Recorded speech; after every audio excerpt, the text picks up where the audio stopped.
1927, at the 5th Solvay Conference on Physics in Brussels, Belgium, a new proposal of mind over matter was admitted to try to resolve inexplicable behaviors on quantum mechanics. With the greatest minds in physics attending, such as Einstein, Pauli, Dirac, Bohr, Heisenberg, Curie, de Broglie, Schrödinger, just to name a few, the subject of consciousness and the atomic world was at hand. Heisenberg and Bohr approached Einstein with a new theory that the minds of the researchers were affecting the results of the experiments. The mathematics of predictability were not repeatable and reliable enough to explain what was happening. Einstein could not accept this at first because it violated all mathematical models. Years later, he admitted it was happening. Einstein said, "Anyone who becomes seriously involved in the pursuit of science becomes convinced that there is a spirit manifest in the laws of the universe, a spirit vastly superior to that of man." A spirit is not a mechanical force like gravity, electromagnetism, or the strong and the weak forces. A spirit is consciousness. So for Einstein to have made this great transformation can only mean that something convinced him that it was really happening, that the universe is alive, and we are part of it. Did great powers hide the truth about what was discovered at the conference because they knew they could not control us if we knew the secret powers of our minds and collective consciousness? All matter originates and exists only by virtue of a force. We must assume behind this force is the existence of a conscious and intelligent mind. This mind is the matrix of all matter. Max Planck, the father of quantum physics. The secret of mind over matter was known 18 years before the first atomic blast at Trinity Site, New Mexico, July 22, 1945.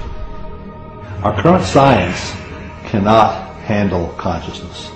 Although some people like to say quantum physics can explain consciousness, the fact of the matter is that physics cannot deal with an experiment where a human being is involved in the loop.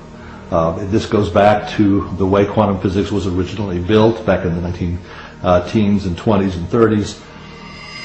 Whenever there's a conscious observer present, he causes a collapse of the wave function. Now, the wave function is a mathematical construct that describes the waviness of probabilities of events at the quantum level. And quantum physics is a set of equations that describe how this wave function behaves.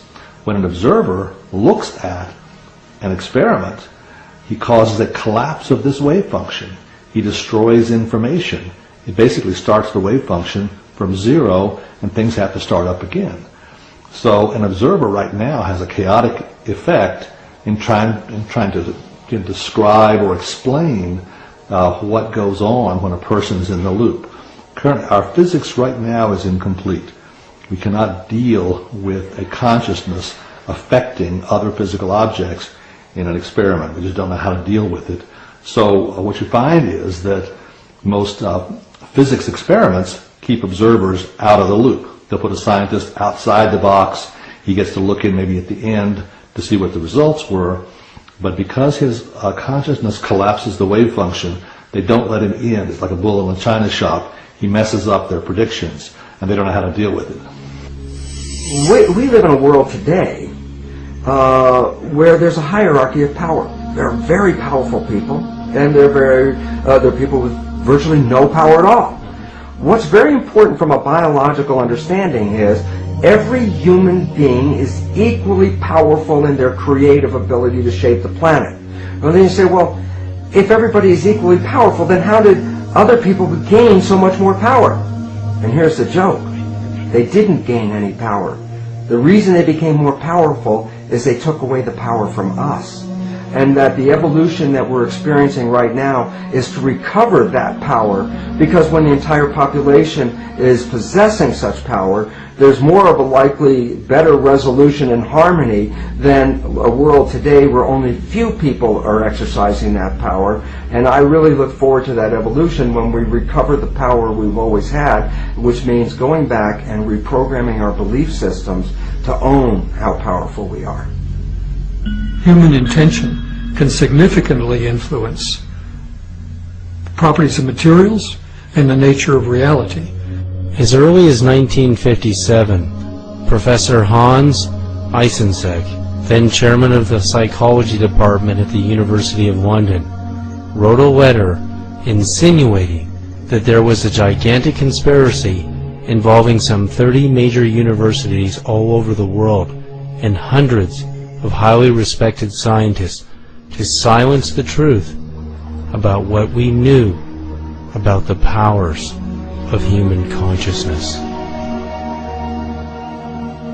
After the United States Congress had access to the data from the Stanford Research Institute and from universities all over the country and all over the world, they were terrified of what would happen if we all developed the powers of our minds.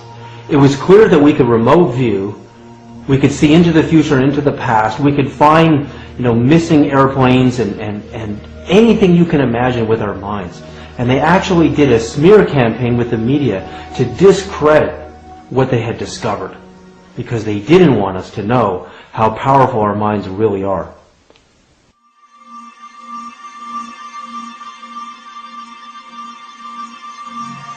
What is the language of quantum communication? How does the universe communicate from subatomic particles, wavelets, superstrings, atoms, planets, to stars, galaxies, and all living beings? Is there a communicative symphony happening all the time that remains invisible to our current technology and awareness? What if we understood its secret? Oh my God, we would know how to talk to the Creator, nature, science, and each other, and interstellar civilizations. Are we in communication before we meet in person? How do we as human beings communicate with each other? How do we find our true love, life partners, our soul matches, our families, business partners, our careers, teachers, and life purpose? And how do we find God?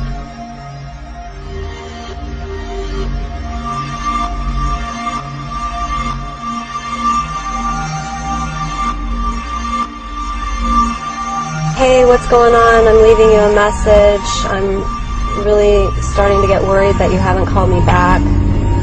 And I guess, you're not leaving me much of a choice. I'm going to go ahead and tell you what I've been needing to tell you via voicemail, even though it makes me very uncomfortable to do that. Yeah, heart disease, the body is not a separate entity, all its different parts just acting alone. There's a mind-body interaction that has a lot to do with the development of disease in general. I just wanted to let you know that I can barely live without you. I was paralyzed a couple of days ago, and I don't know, I've never really had the courage to tell you that you're the one for me and I can't live without you. Stress on the brain will cause output of energy into the body that affects all your organs. It seems that some people have the propensity to discharge brain stress into various parts of their body, and certain people channel their distress into usually one place. It's really ironic. Some people get back pain from stress. Some people get chest pains from stress. Some people get ulcers from stress. Some people get upper neck and headaches from stress. This is all channeled energy and distress from the brain going to various parts of the body and manifesting as physical findings and signs from essentially brain stress being channeled elsewhere, because the brain, I think, has only a certain capacity to hold on to nervous energy, then it has to discharge it into the body. So there's a definite mind-body connection.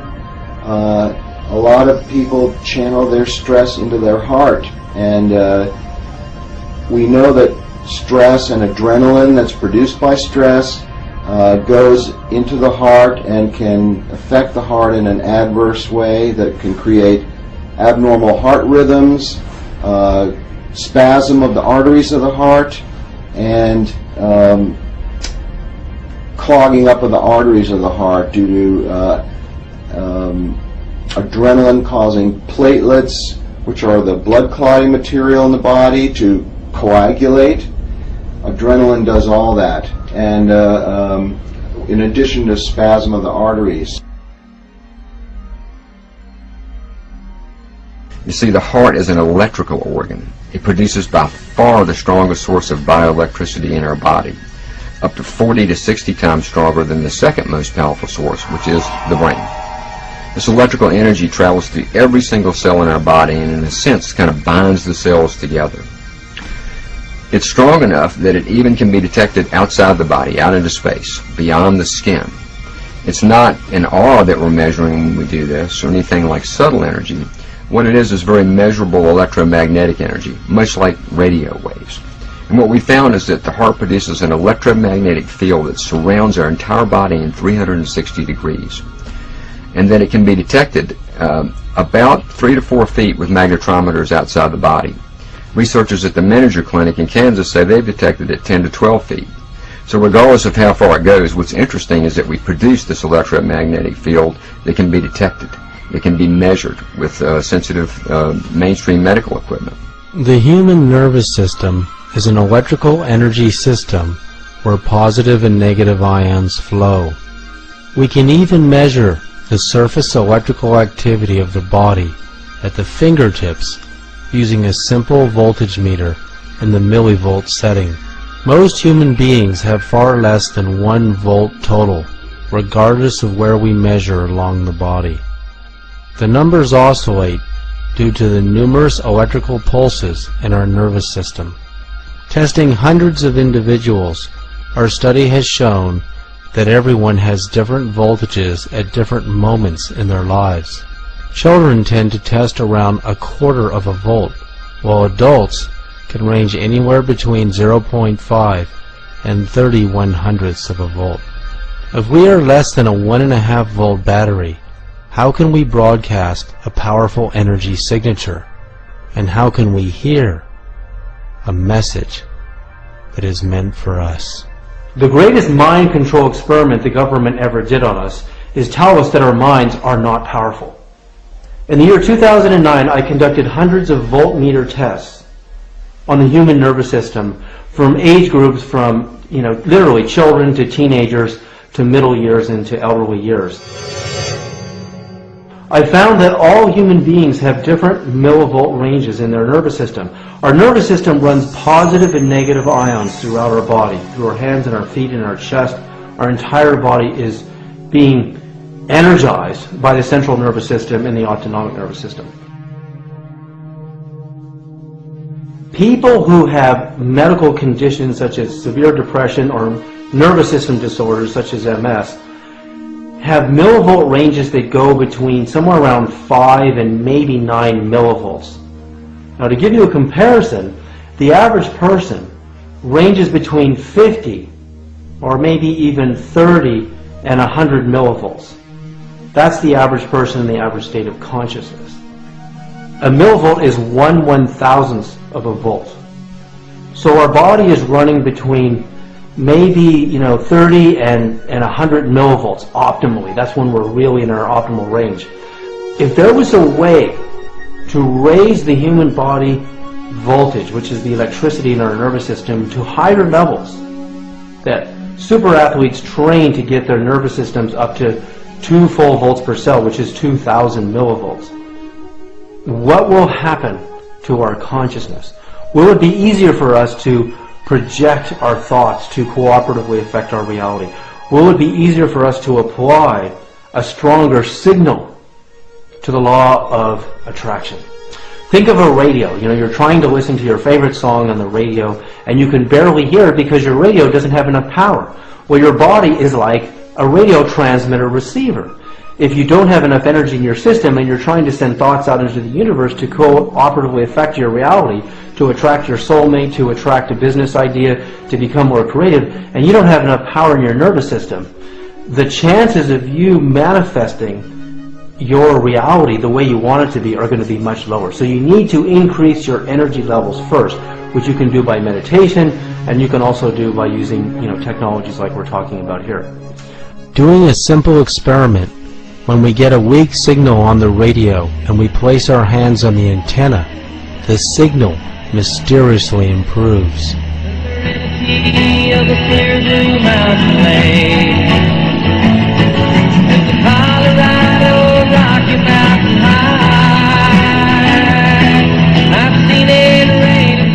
This is scientific proof that we are likened to an antenna that receives messages from the beyond.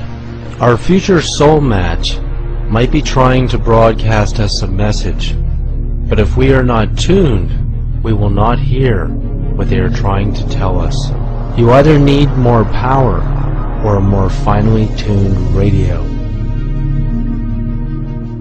Did the ancient stone builders know the secret healing powers of spiritual vibration stone technology? Did they know that stones and crystals could hold memory? At the University of California at Stanford in 1993, scientists were able to store a movie of a hummingbird in 3 dimensions and a separate movie of the Mona Lisa painting inside of a crystal and get it to stay there. If that sounds impossible to you, this is an ordinary sheet of plastic. It's called a DVD. And all it is plastic with a mirror shiny coating on the bottom. A laser bounces through that sheet of plastic, bounces off the mirror coating on the bottom, and sends back the information, a movie, a song, your computer files, whatever you want to store in it, to retrieve it so that you can see pictures, you can hear songs, you can hear voices, and you can see photographs and all of your data files in ordinary plastic. Now I'll give you an example here of what we have. This is stone technology. It's in the same shape as the universe, which is a toroid. It's actually the same shape as the Earth's magnetic field and the same shape as the human eye and the iris. And what we do is we send these stone pendants, which you can wear around your neck and hold in your hands. We send them into a series of 5 quantum energy generators, and we charge them with tachyon energy, which is faster than light energy. And the frequency vibrations of the tree of life and the frequency vibration of the NASA actual sound of the sun. So basically, like little miniature hard drives, we found a way to trap, just like a DVD does, traps a movie or a song. We can trap the healing vibrations of the universe in a stone. Then what we did is we tested people. Hundreds and hundreds of people were tested, wearing the pendant, holding it with the left and the right fingers. And we could clearly find, within seconds, the human body voltage would come to much higher levels. While these amazing stone pendants can raise your vibration, scientifically demonstrated, could this increased energy be applied to broadcasting our thoughts and true intentions, giving us a stronger signal? Super athletes and psychics and healers and telepaths have much higher body voltage than the average person. Dr. William Tiller conducted human voltage studies on human beings who were Qigong masters or healers, demonstrating extrasensory abilities. 50 to 100 millivolts is natural. If you put electrodes on the ear, which is a norm for the body in physiological tests, then you're talking about a few millivolts. But if you're working with a healer, as we did some experiments, copper wall experiments with Elmer Green and I did this back in the 70s, then the healer, you can measure body voltages on the walls, and we found that a healer could increase the body voltage on a wall, reflected, of course, from the body, or received by transmission from the body, 25 volts, 50 volts, 100 volts, 250 volts. We have been able to get signatures of that size, and basically I was very interested in that, and I created a theoretical model that what happens when a healer is projecting healing to someone, that at some place in the body there is a site where the action occurs to bring about this transmission of energy. And when I looked at Elmer's data, he had 5 pieces of experimental data. He had the voltage on the ear, and he had voltage on 4 walls. One in front, one behind, one above, one below. So 5 equations and 5 unknowns should solve, and so I solved those equations, and I found that for this particular healer, the source, the primary source, was the dantian point, just below the belly button. Is our bioconsciousness likened to a living computer system, having its own power supply, memory, feelings, and the ability to transmit information? Well, imagine that you yourself have been designed, evolved, to be the most positively brilliant quantum-level computer processor, solution generator, ever evolved, designed, devised on planet Earth.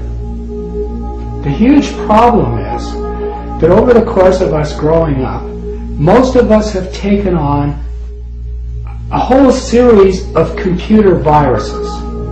So imagine that within yourself you might have as many as 100 major viruses, which are clogging the ability of that computer to function at its most brilliant levels. But on the other hand, imagine if you could learn to clear that processor to the point where it would begin to totally hum, in tune with the quantum field, at such a level of openness and vibratory awareness that it would actually begin to function at the level that it was truly designed to function at. What we found is that the frequencies in that field, the electromagnetic energy and the frequencies that are in the radiation from the heart, actually change depending upon what we are feeling. Our emotional state influences changes in that electromagnetic signature. For instance, if we're feeling a strong negative emotion like anger or frustration, it creates what researchers call an incoherent spectra in that electromagnetic field. Lots of different frequencies fighting for power. The pattern looks very jagged and irregular, kind of like you'd see if you were looking at a pattern of an earthquake. And we see that kind of electromagnetic signature again when people are feeling these negative emotions. The good news is that we see a completely different kind of feel when people are feeling positive emotions. You know, really heart-based emotions, emotions that have long been metaphorically associated with heart. For instance, if we're feeling real genuine appreciation or sincere care or real compassion, what we see in that field is what's called a harmonic spectra. The frequencies are now working together. They create what's called a harmonic sequence. They're not fighting for power, they're supporting one another. And all these changes occur because of what we do as human beings. The emotional qualities that we are bringing to life affect that field. Now you take that a step further. The field surrounds us in 360 degrees. We're broadcasting that energy, first of all, to our own bodies, but we're also sending it out into space. So in a sense, we are communicating our emotions through an electromagnetic field produced by the heart. So there's a lot more research to be done on this because now we've moved beyond biology into physics. Now we're into electromagnetic fields. How do these fields affect one another? How do they affect each other? These are all interesting questions that we have ongoing research to come up with definitive answers for. And I think it's just the beginning. I think that what we're measuring is some of the densest energy produced by the heart, and that there's another subtle energy component of heart that's far more powerful, far more interesting, and that radiates far beyond just a few feet. And all that will be discovered in the next few years. Of all the energy centers of the body, the heart center produces the strongest signal. With heart disease being the world's #1 cause of death, and the heart center being the main broadcast power center of the body, we have to nurture and respect it as if our lives depend on it. If we intend to send out a signal to attract a response, and our central power source is damaged, we will be sending out a weak signal. And the question is, do the magnetic laws of attraction hear a weak signal? While we are living at one location on the earth, and the people we want to meet may be in another, how can we communicate with our future soul matches through the field? Well, the most important thing is doing soul work, meaning putting your soul into the conscious field where your soulmate soul can find yours. And that doesn't have to do with outward things so much as it has to do with accessing your soul. And a lot of us, that can be confusing because we may think our emotions are our soul, but usually our emotions are tied into, past issues and psychological triggers. So that's not what I'm talking about. I'm talking about nurturing your soul in some way on a daily basis, or bringing it out, finding ways that will trigger it so that it expands outside of your aura and into the conscious field where you would have other souls, and that creates a line of communication or a signal so that the other soul, when they're in that field as well, will recognize you, and then ultimately you'll meet physically. But in order to meet your soul mate, we are talking about a spiritual soul bond. We're not talking about bonding on a personality level or a cultural, social, or religious level. It's all about the soul bond. So you need to be doing soul work on a regular basis to bring that intention out there. The field is the sole governing agency of the particle. What he meant by that is the field, the invisible forces, are the sole governing agency of the particle, matter. So it says human beings as physical matter are actually governed and shaped by the field. And this is what we're beginning to learn. Reading the field is very important for our survival. The human body has an aura of electromagnetic light energy that radiates far beyond the boundaries of our physical body. Doing another simple experiment with our radio antenna, we can see that a weak or static radio station comes in more clearly just as our hand comes near the antenna without even touching it. Arizona Senate Democrats pleased that President Barack Obama will be in Phoenix next week to speak about the economic stimulus plan. Minority Leader Jorge Garcia of Tucson says the emergency funds will hopefully offset spending cuts that the Republican-controlled legislature are imposing to balance the state budget. It would put a lot more money into Arizona's economy. This is simple scientific proof that our field is interacting with the field of the radio waves at a distance. Our consciousness transmits information into the field, but how powerful are our thoughts and feelings?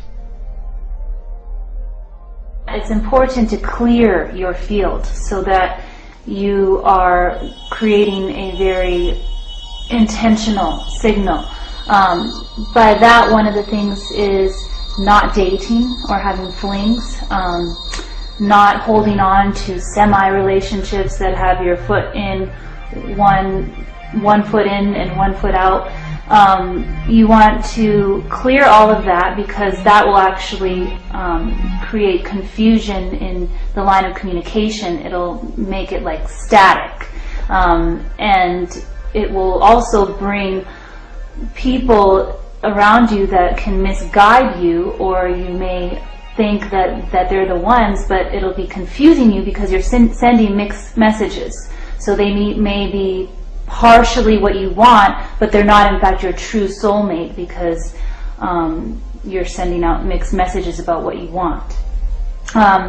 So it's vital to clear your space on that level. If you're looking for an intimate soulmate relationship, totally clear that space and make it open and available to actually find the true soulmate that you're looking for.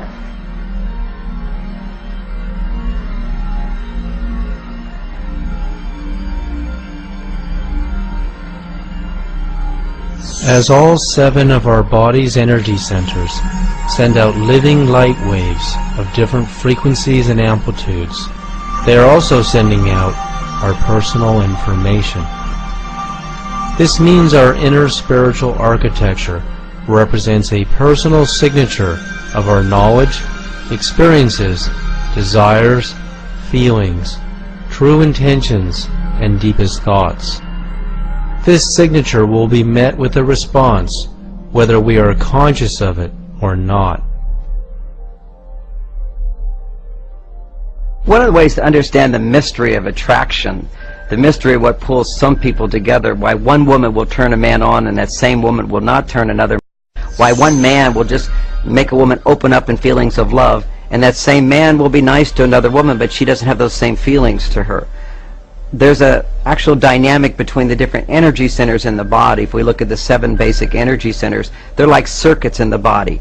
And we're not all, as individuals, we're not completely whole in that all those circuits are connecting all the time. For example, I just spend time with some people and suddenly I naturally feel smarter. I feel brighter. That's because their circuits are activating a part of my circuitry that makes the energy flow more completely.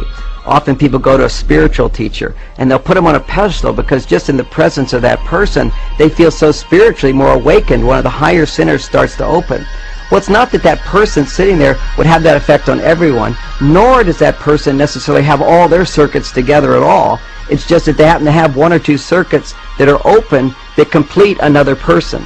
In a similar way, it's like a man being turned on to a woman over here and another man not being turned on. This woman literally activates some circuitry inside of this man that completes his energy center, so now energy is flowing to the sexual center.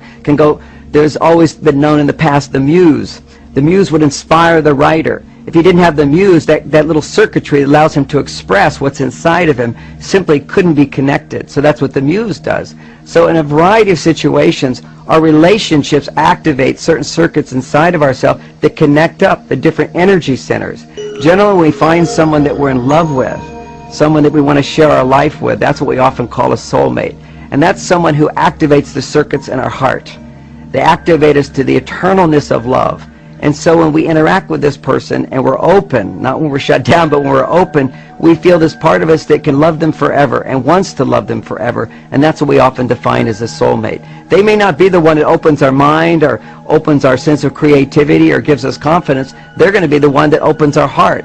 It could be they can open 3 levels or 2 levels or all 7 levels. And that's the uniqueness of every relationship.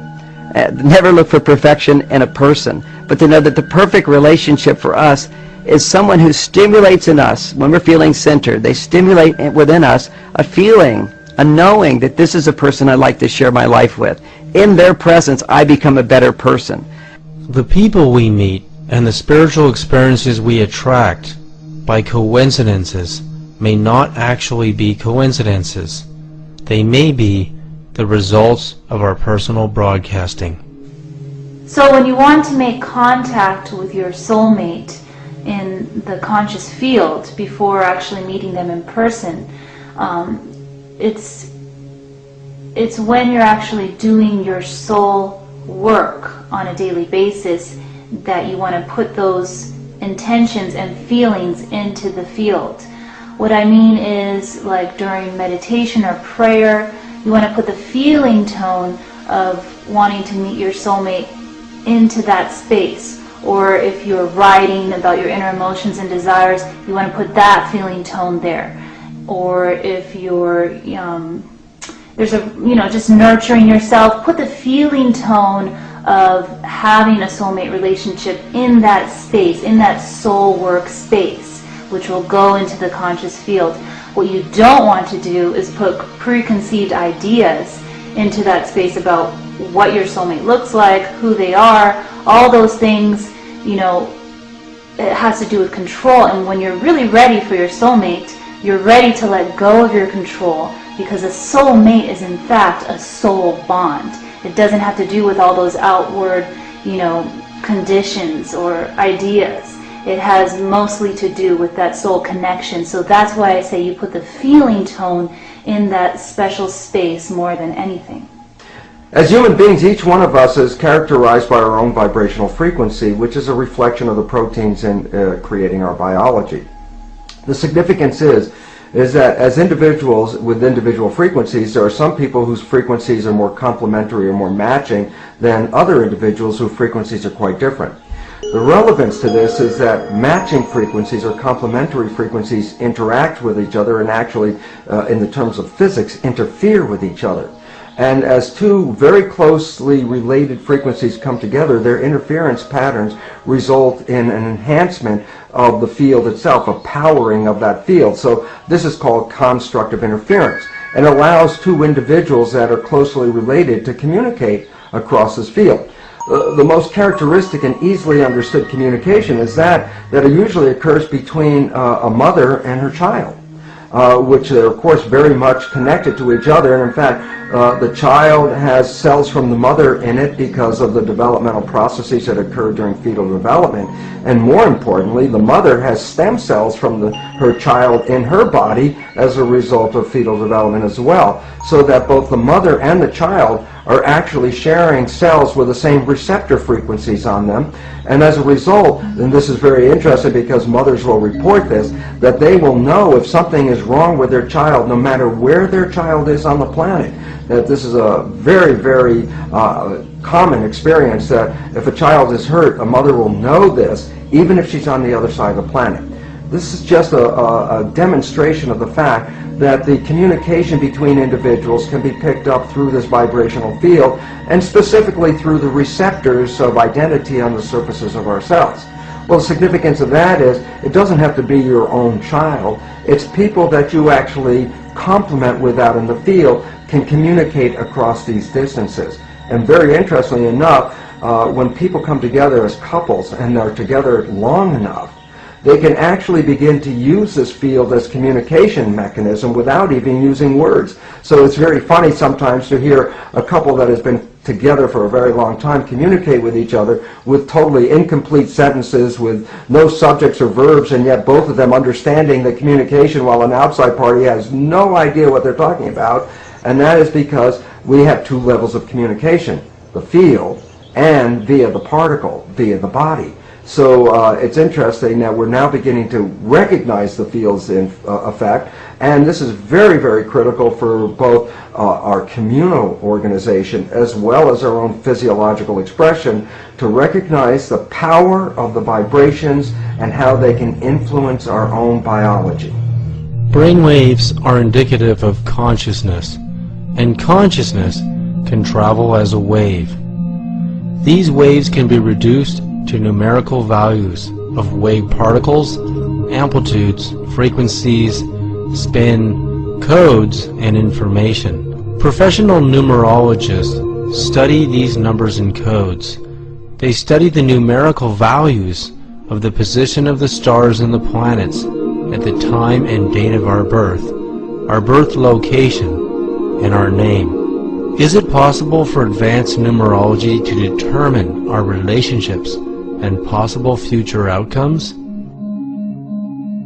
Numbers have harmonic and disharmonic relationships, just like music does. So you can listen to certain music and you know, my gosh, I don't like it, it jars me, there's too much disharmony. And the same goes for numbers. So let's say somebody has a prevalent amount of 3s, 6s, and 9s in his or her blueprint, and they meet somebody with a lot of 4s and 8s. They're not going to get along as readily as with somebody who also has the creative 3, 6, and 9s in their blueprint.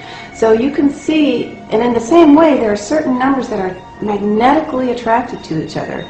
Those are the numbers 4 and 8. So they have almost a fateful relationship to each other. So it gets quite complex as we look at the song and the numbers song of each person, and you actually create two blueprints, put them together, just like a musical, you take two melodies or harmonies and you put them together, and what does it create? Does it create something jarring or not? And certainly with people, we can see how their numbers will either work well together, be compatible, or be completely harmonious, just because numbers are a resonance. They describe something that is key to who you are.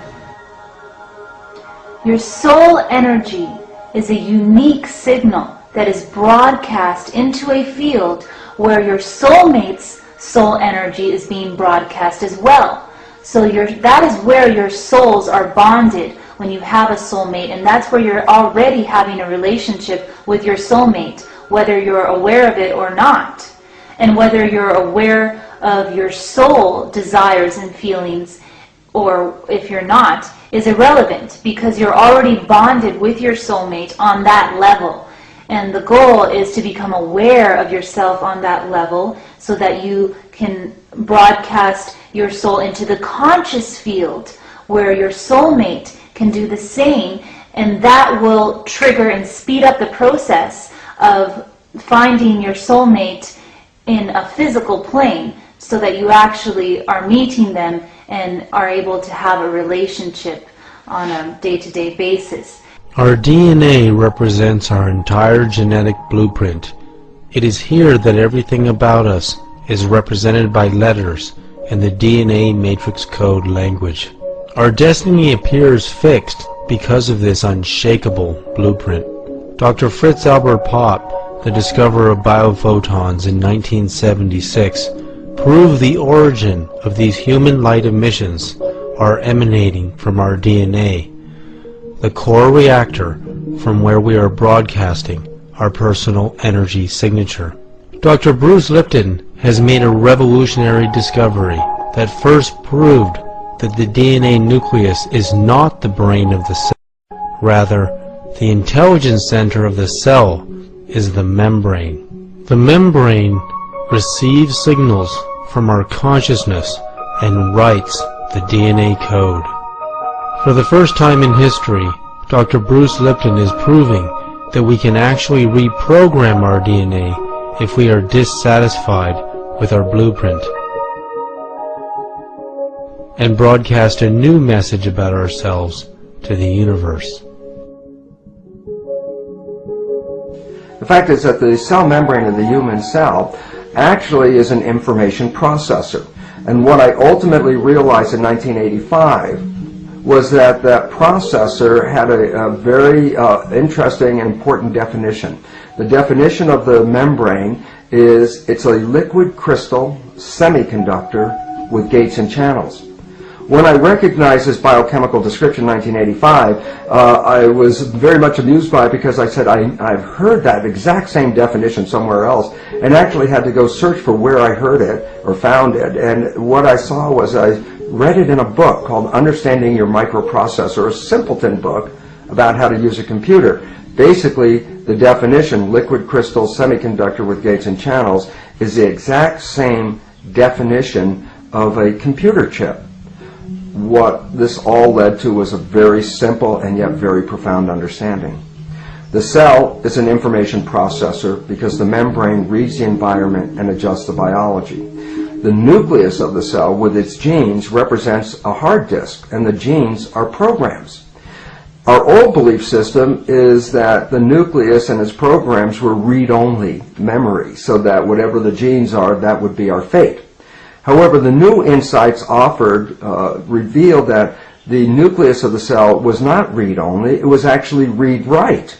So basically, the cell was a programmable device. You'd put it into an environment, it would read the environment, and then adjust the expression of the genes to match the needs of that environment. So taking genetically identical cells and putting one set into a culture with certain environmental conditions caused the cell to program itself as a muscle cell, and a genetically identical cell put in yet another environment, reading the constituents of that environment would lead to the expression of a bone cell. So basically, the cells are programmable in response to environmental information. And one last piece, just to tie it together for all of us to understand, is that if you put a culture dish of cells into an adverse environment, then what would happen is that those cells would actually get sick and start to die. And if you take that very same culture dish and move it into a healthy environment, the same cells would immediately recover and start to proliferate, and the cultures will flourish. The relevance about all this is that we go back to the nature of a human being and recognize that containing 50 trillion cells, the human body is essentially a skin-covered petri dish.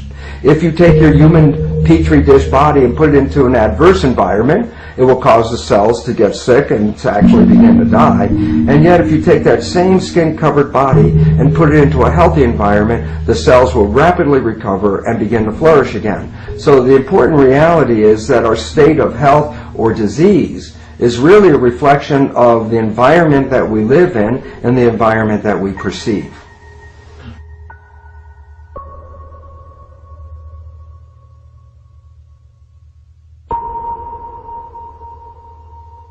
He's like, don't trust me. He goes, I will torment you. And I swear to God, that's what ended up happening. I've been tormented by this relationship. In each one of us, there are 46 human chromosomes, among which there are nearly 3 billion base pairs of DNA. That means there are 3 billion strands inside of us to store our personal information. If we can rewrite our own hard drive by reorganizing our thoughts, feelings, and higher consciousness, we can reprogram our own personal blueprint to attain any goal we desire. As our personal energy signature broadcasts this new message, we will discover new people in our coincidence meetings. We will also gain new knowledge to apply towards our own enlightenment, relationships, careers, and life purpose. Scientific studies have shown the heart is not only the most powerful center in the body, it is the most intelligent, having the ability to receive precognition. If we can create a coherence with our minds and heart center, we can access our intuition more frequently. One of the interesting studies that was done here at the Institute of Heart Math with our chief researcher, Dr. Roland McCready, was a study on intuition, on the intuitive response. And in that study, they had test subjects that were placed in front of a computer, and they were wired up. They were looking at brain waves, they were looking at galvanic skin response, they were looking at readings from the heart rate variability analysis, and things like that. The test subject would push a button, and there would be a delay before the picture would appear on the screen of the computer. And the computer was randomly selecting the pictures. No one knew, no one could know what the computer was going to select. Some of the pictures were pleasant, and some were horrific. What we found was that in many cases, the body started responding to the upcoming picture, responding in the way it would normally to the upcoming picture, about 6 seconds prior to the picture actually showing up on the screen. 6 seconds prior, the body began to do what it would do if the picture was there. It was a very, very complicated study, a very detailed study, published in 2 parts in the Journal of Complementary and Alternative Medicine. The data analysis showed something very, very interesting. It showed that when that response began, that the first part of our physiology that was doing sort of the intuitive or precognitive response was actually the heart. The heart was responding before the brain. It began to go through a deceleration process that would be compatible with the picture that was going to come up. About 1.5 seconds later, the brain began to do what it does in regards to that picture. But within the human system, at the physiological level, measuring that intuitive response to an upcoming event, it was the heart that responded first. And as I read the summary of that study, I found it fascinating, because what the summary basically said was that it appears as if an upcoming event is significant or emotional, that we have a tendency to be able to sense that or to respond to it before it actually occurs. And that our biology has the capacity and does in many ways scan for the future events. It's constantly scanning for future events, but that it's something we're not aware of. We don't know that it's there. We don't know that we do it. But the punchline was it would be very useful for us to develop that. And it has a lot of utility, a lot of practicality in how we navigate our lives. And so it's just one study beginning to decode, something that's remained sort of mystical or sort of vague, which is intuition. What is intuition? And I think certainly there's a lot more to go in that area, but this is one study that indicates that there is a response, that the body itself is actually scanning for future events, and that the first responder to that entire process is not the brain, but in fact it is the heart. We know that our whole biosystem begins to shift in terms of what we in sports psychology have been referring to as being in our zone. So when a person learns to open into that more quantum attuned way of being aware and being present, it's like instead of focusing in narrow-band, problem-focused, fear-based ways, where we're looking at some kind of threat and focused entirely on a problem, and all our internal organs begin to contract, and thus our emotional system begins to go into overreaction. When we're feeling and emoting, when we're being within that zone space, our internal organs begin to open up. They begin to relax. Our awareness field, instead of being narrowband focused, starts to broadband focus. And what studies have shown is that in that state, we actually begin to process way more bits of information per moment. And when we're in that state, we have the experience as though time is slowing down. Because we know from time and motion studies in movie projection that when we feed more frames of information per moment through a projector, it creates the illusion of time slowing down. So this is often what people experience when they're in that zone state of more quantum field, present attuned awareness. They start to feel like they can make much more effective decisions in a kind of ongoing, flow-like way. We've all had tastes of what it's like to be in this zone. Those are those magical times when you have a few hours, a few days sometimes, even sometimes a few weeks, where it seems like you just can't do anything wrong. Everything comes up roses. You're in the right place at the right time, the right information comes to you, you start to feel like you're being guided to make the right decision. So this is part of what we're talking about in terms of becoming more quantum level attuned. In 1992, Professor Walter Schempp discovered how atoms communicate with each other over any distance through the field. He discovered in the atom, when electrons are in a higher frequency shell or orbit around the proton, the atom emits light waves carrying intelligent information, similar to the way when we are talking and communicating, our brain waves go into a higher frequency wave state. He found when the electron jumps to a lower frequency wavelength, the atom receives photons carrying intelligent information as if they are listening, just as when we are listening, we go into a lower frequency brainwave state. The timing of when electrons jump shells to higher or lower frequency orbits is completely random and cannot be quantified by any mathematical predictable formula likened to random human behavior. There are several other behaviors in quantum mechanics that remind physicists of human random consciousness as opposed to models demonstrating repeatable and reliable mathematical timing, such as the sun rising every day at the precise expected time and the 9 planets' orbits around it. In the quantum universe, finding precise timing and repetition of events is very difficult in certain functions of the atom and its components. Niels Bohr and Heisenberg presented to Einstein at the 1927 Fifth Solvay Conference on Quantum Mechanics that the minds of the researchers were affecting the angular momentum of the electron spin around the proton. This was because different data came in when different researchers were conducting the experiments. The data was always random and could not be quantified in a repeatable and reliable mathematical formula. As far as the laws of mathematics refer to reality, they are not certain. And as far as they are certain, they do not refer to reality. Albert Einstein. In Richard Feynman's book, The Strange Theory of Light and Matter, he tried to quantify the behavior of the timing of which light particles, photons, emanating from a light source would reflect through several layers of glass and bounce back to detectors. Light particles do three things when they strike a glass target. One, they either travel through the glass sheet, or two, they react and scatter inside the glass sheet, or three, they bounce back to give us a picture of the sheet of glass. Feynman shined his light source through several sheets of glass, allowing light particles to choose to bounce off of or react to the surface of various layers of glass.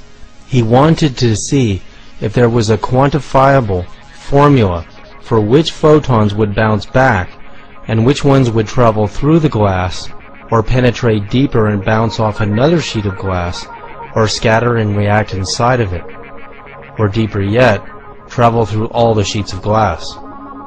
Regardless of the color of light and various other parameters, there was no way to quantify the strange behavior of light and matter. The light particles, photons, always behaved randomly as to what they would choose to do, just as in human consciousness.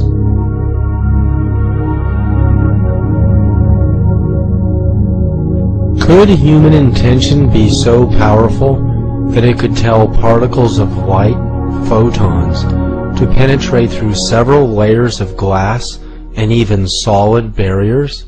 PhD psychologist Stanislav Ojak has demonstrated his power of intention over the film plane of a camera.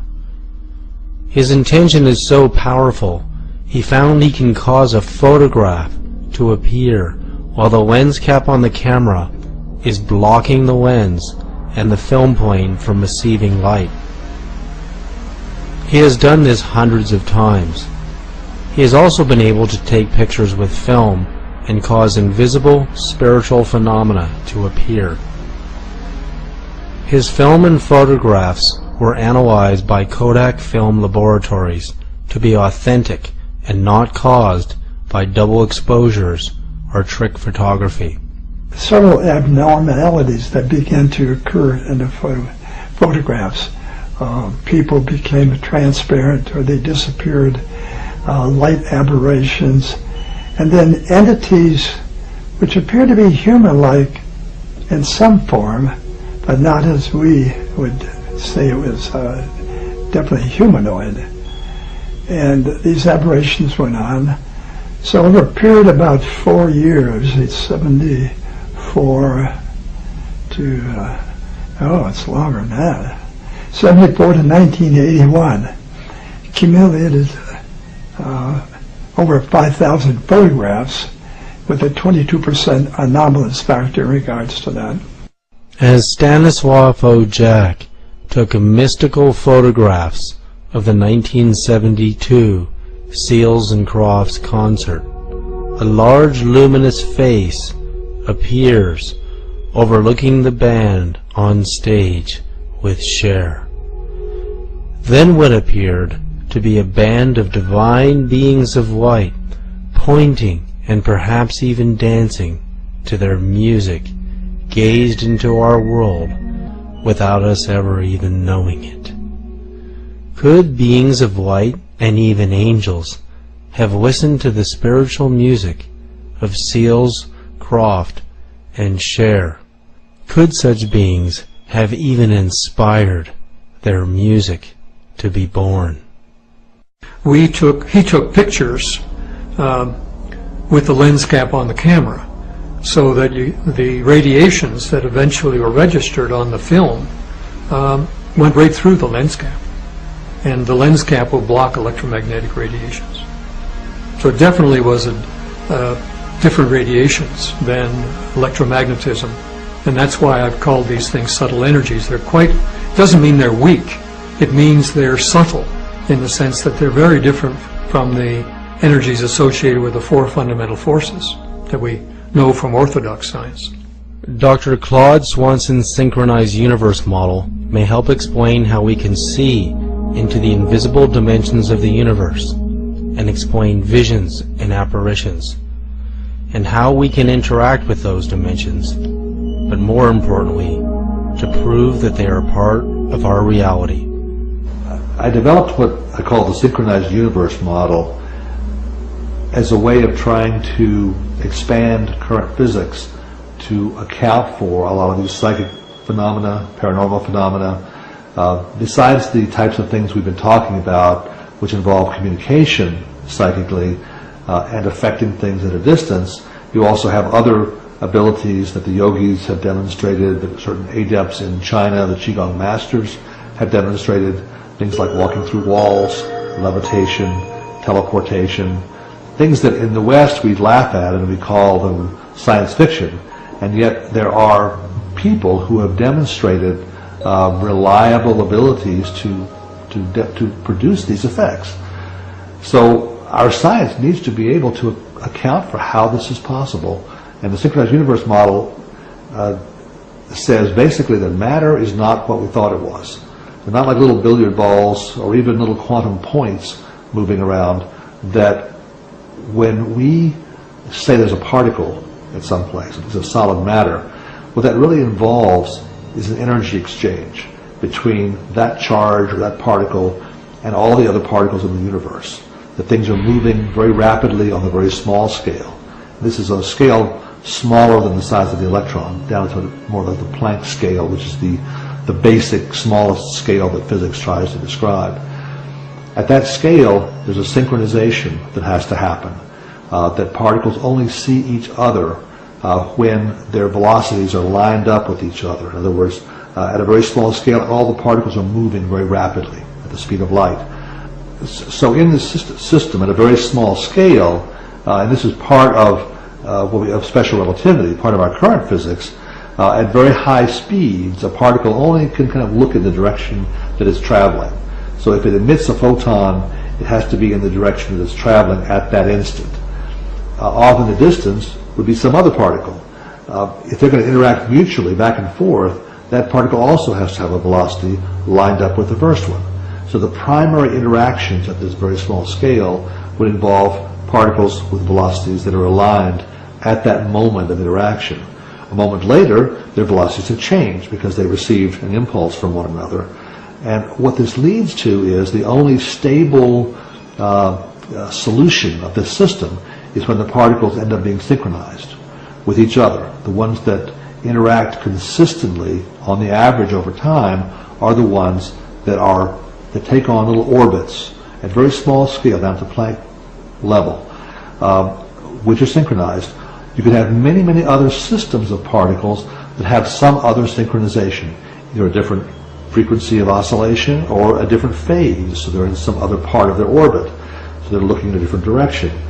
Those particles would not, on the average, see the first set of particles. So they would be invisible to us, or we might see them occasionally as quantum noise, and that may well be the origin of quantum noise. So you end up with a system which you can think of like a stack of sheets of paper, and one sheet of paper is like our physical universe. The particles on that sheet of paper are the ones that are synchronized with each other. We call that physical reality. That's what our current physics tries to explain. That's where our laws are applicable. But you could have many, many other sheets of paper with these other parallel systems that are synchronized a little bit differently. Now, what raising the gauge and paranormal phenomena and torsion and these other forces that I've been talking about, what they do is they shift our little sheet of paper. So now we start to move down and dip down and interact with other parallel systems. And that's what happens when you can start now to, instead of being limited to a four-dimensional reality, your dimensionality now can be 5, 6, or 7 dimensions as you interact with other parallel systems. When that happens, strange things become possible that were not possible before. According to the synchronized universe model, when our own frequency synchronizes with a parallel universe or dimension, it allows us to perceive it in the form of a vision, powers of levitation, miracles, knowledge, enlightenment, and even healing. Our bodies are made of atoms and subatomic particles. 99.9% of our body weight is comprised of protons and neutrons, which are then made of hexagons of 6 quarks, each made of dual pairs. Among the quarks are the mysterious strange and anti-strange quark. They are called strange because they have the ability to randomly just disappear from the core of the atom and then strangely reappear. There is no mathematical model to quantify the timing of when and why they will do this. Is there a connection to the behavior of the strange quark and human consciousness? Knowing that we are also made of a significant percentage of strange quarks, that portion of us is dematerializing and rematerializing at random all of the time. No one has been able to determine where the strange quarks travel to other than the fact that they disappear into other dimensions and reappear. Do they travel to other dimensions to gain information or to communicate at a distance? This behavior demonstrates that part of our consciousness does travel into other dimensions. Can this help explain communication at a distance and mental telepathy? In the 1970s, President Carter, the CIA, and the Air Force used 2 psychics trained in remote viewing to locate a lost Russian Tu-22 bomber, which no other forces could find.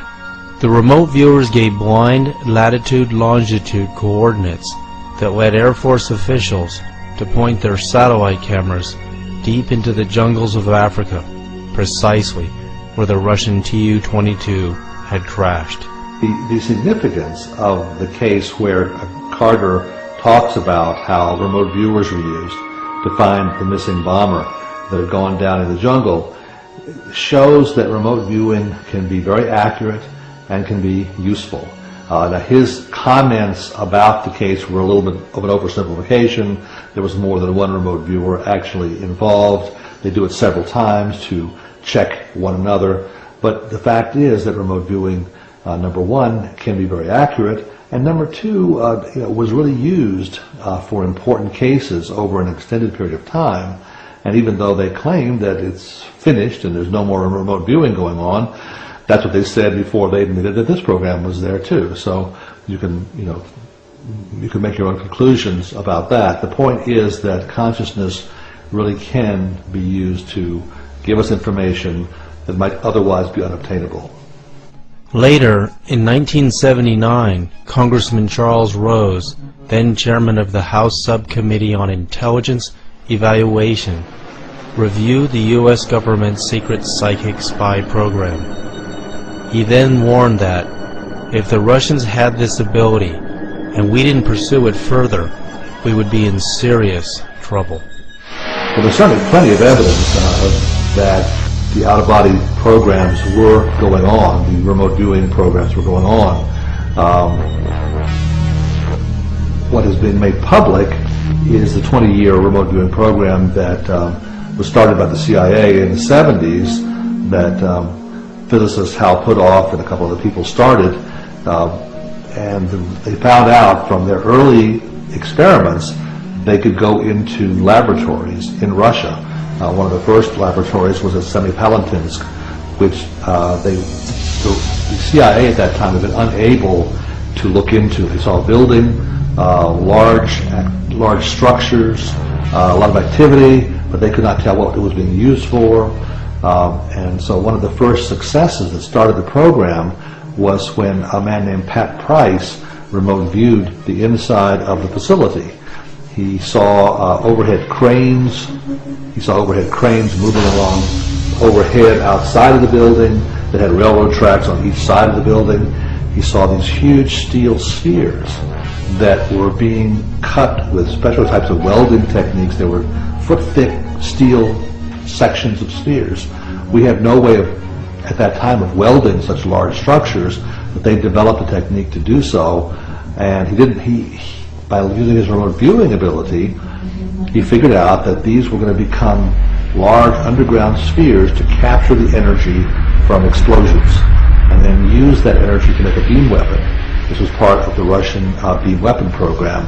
And of course, in the 80s, Ronald Reagan started the Star Wars program in an effort to counteract some of this technology. But the first inkling we had that the Russians were involved in this was Pat Price's remote viewing back in 1974 or 75. While the United States nuclear weapons program, Peak in Evolution, was a 15-megaton nuclear bomb, the Russians were far superior, testing a 50-megaton hydrogen bomb on October 30th, 1961. Was Russian psychic espionage into the United States secret weapons program instrumental in allowing them to gain the advantage? Today, with the Cold War at its end, Russian psychic research is used for mostly peaceful means. Konstantin Korotkov is a professor of physics at St. Petersburg Tech University in Russia. He is the inventor of the world's first camera that can see deep into the human aura's energy field and information band. It is called the GDV. The computer software reads the data the GDV provides on an individual's auric field. It can see breaks in the energy field, early signs of damage to organs, and changes in the field due to higher states of consciousness, the amplitude of energy coming out of all 7 energy centers, how well the 7 energy centers communicate with each other, and even mental telepathy and healing. So it was really very interesting time, because we were able to organize a research laboratory, a research center outside of the city, in some remote place. We took a house. In this house we put all possible equipment that we were able to think of by the time, and we've been selecting and inviting people who was really talented clairvoyants and talented psychic people, and then we trained them how to operate with each other, how to deal with telepathic communications, and we've been measuring all this process. So it was many sessions like this, several years. It was very interesting results, and everything we published secret reports on this, of course. It never been published in any journal, but we have proven that telepathic communication with people is really possible. And it was done on very precise scientific basis. But our approach was different from approach of Russell Targ or some other researchers in the world. First step was to select specific people, to find out people who can do something and who communicate with each other. And I am absolutely sure that really effective communication comes between people who are really attuned to each other, who have this very, very special entanglement to each other. It may be men-women, it may be men-men, it may be women-women, it doesn't matter. It's not gender difference. It is a topic of, I would say, spiritual interconnections. And if they have it, then they may be trained how to interact with each other.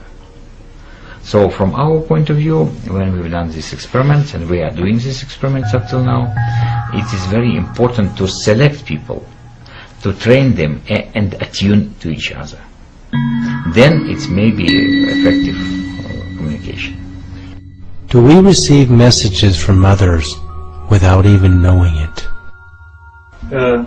This was a study to show is it possible to send and quantify, measure energy of healing, loving energy. So sending. So if we send loving energy to another being who is not directly in front of you, but in another space, will they receive it? And if they receive it, how does it show? Wow. That was the purpose, and this was done with a team of researchers in Slovenia. So here we see that you've got the person who is sending energy. This is the right side, is sending of energy, and on this side is the receiving of energy. So from the right side, when you talk about, because the emotional heart is on the right, it is sending, so there is a little burst, and of course these bursts are captured. And it's separate from the body. It's leaving, this burst is leaving the body. Indeed. Oh, that's amazing. And the receiver is receiving it. And look at the shape of that too. How far away are they physically from each other during the experience? 2 buildings. 2 buildings? 2 buildings. So this burst of energy traveled 2 buildings and went to this person who was the receiver. And this is documented scientifically as biophoton emissions. Yes, yes. If we attempt to send someone we are tuned into a message with our mind, will they hear it? Will they receive it? Protocol where we have instruments on both people, both sender and receiver, and they physically situated in different places, and it may be in different places in Moscow and St. Petersburg, or Moscow to St. Petersburg, or Himalaya to Moscow, Nepal to Moscow, Venezuela to Moscow. So we did a lot of experiments of this kind. In any situation we have time that is related to astronomical time, and it's all now possible by GPS to correlate all this. And we were able, and we are measuring moment of sending emotion, because we are sending not images, not some pictures, not letters, but we are sending emotions. And the aim to detect those emotions on the other end. So we are measuring sending and response from biophysical measurements. This is electrophotography, electrophotonics, and balancing platform. So we can really detect the moments of sending and receiving. And in all our experiments we demonstrate that it is no time shift. Not zero. Zero. Instantaneous action at a distance. Absolutely. Instantaneous effect.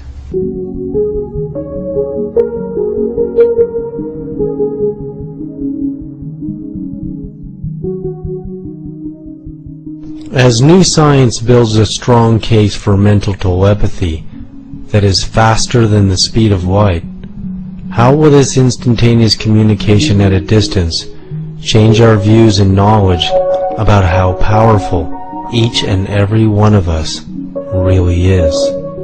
That after all our experiments on telepathy, it became clear that in principle you can contact any person in the world if you can attune yourself to this particular person. And of course it needs some training, it needs some imagination, you should be trained how to do this, but in principle it's not very difficult. And I don't like, for example, to make telephone calls. For me it's boring to press buttons, then it's busy line, then again, then it's again busy. So when I need to contact someone, I just contact this person in mindset, and they ask person to call me, and it works very well. So it's people usually call and contact somehow, and it works really brilliant. Could a telepathic message be sent from the moon back to Earth? In 1971, Apollo 14 astronaut Edgar Mitchell believed the powers of the human aura and mental telepathy were so profound he conducted an experiment while he was on his way back to Earth from the moon. Astronaut Edgar Mitchell, one of our team of 2 astronauts who were the last group, I think, to walk on the moon. This was the 3rd group to walk on the moon. On his way back, decided to do a psychic communication experiment. He didn't tell his superiors about it, but he'd arranged with several psychics on the ground back here on Earth to try to send them psychic messages about cards. There's a set of cards called the Zener cards, which have patterns on them, and during several intervals on the way back from the moon, he was 200,000 miles or more from the Earth at some of those times, he would send these signals back to psychics on the Earth. When he got back, he compared what he was sending with what they'd picked up, and the answers that they had received were accurate enough. They were well above chance, and they were showing that ESP was working even over those large distances. So at our present time, it appears as though that we don't know of any limits in terms of distance or time for psychic communication. Subtle energies all go faster than light. Now, when I'll ask you to visualize a reaction equation, as if you've got a blackboard in front of you, and I'll write mass with arrows back and forth to energy. That is basically what we've done for the last 400 years in orthodox science. And the connection link is Einstein's E equals mc squared. Well, now we want to expand traditional science to include human consciousness. Our experiments show that works now in this world that we live in. But we don't all agree what consciousness is. So let's not ask what consciousness is, let's ask what consciousness does. Astronaut Edgar Mitchell found that consciousness has a better quality signal in space. Scientific studies seem to confirm that consciousness travels instantaneously over any distance. At least it appears that way over the known Earth to Sun maximum distances measured thus far. Dr. William Tiller calculates that due to the fact that consciousness cannot be blocked by any barrier, including lead and mountains of rock, which are capable of blocking the highest frequency gamma rays, consciousness must be of a higher frequency than the gamma ray spectrum to allow it to penetrate these barriers. Also, in order for consciousness to appear to travel instantaneously over Earth to Sun distances, it would have to at least travel at the speed of light squared, which is 34.7 billion miles per second. Oh, the theory is that they all travel faster than the velocity of light, and that's why they're non-observable. And the magneto-electric energy, its top velocity, from my theory, is that it's c squared. So it goes from c to c squared.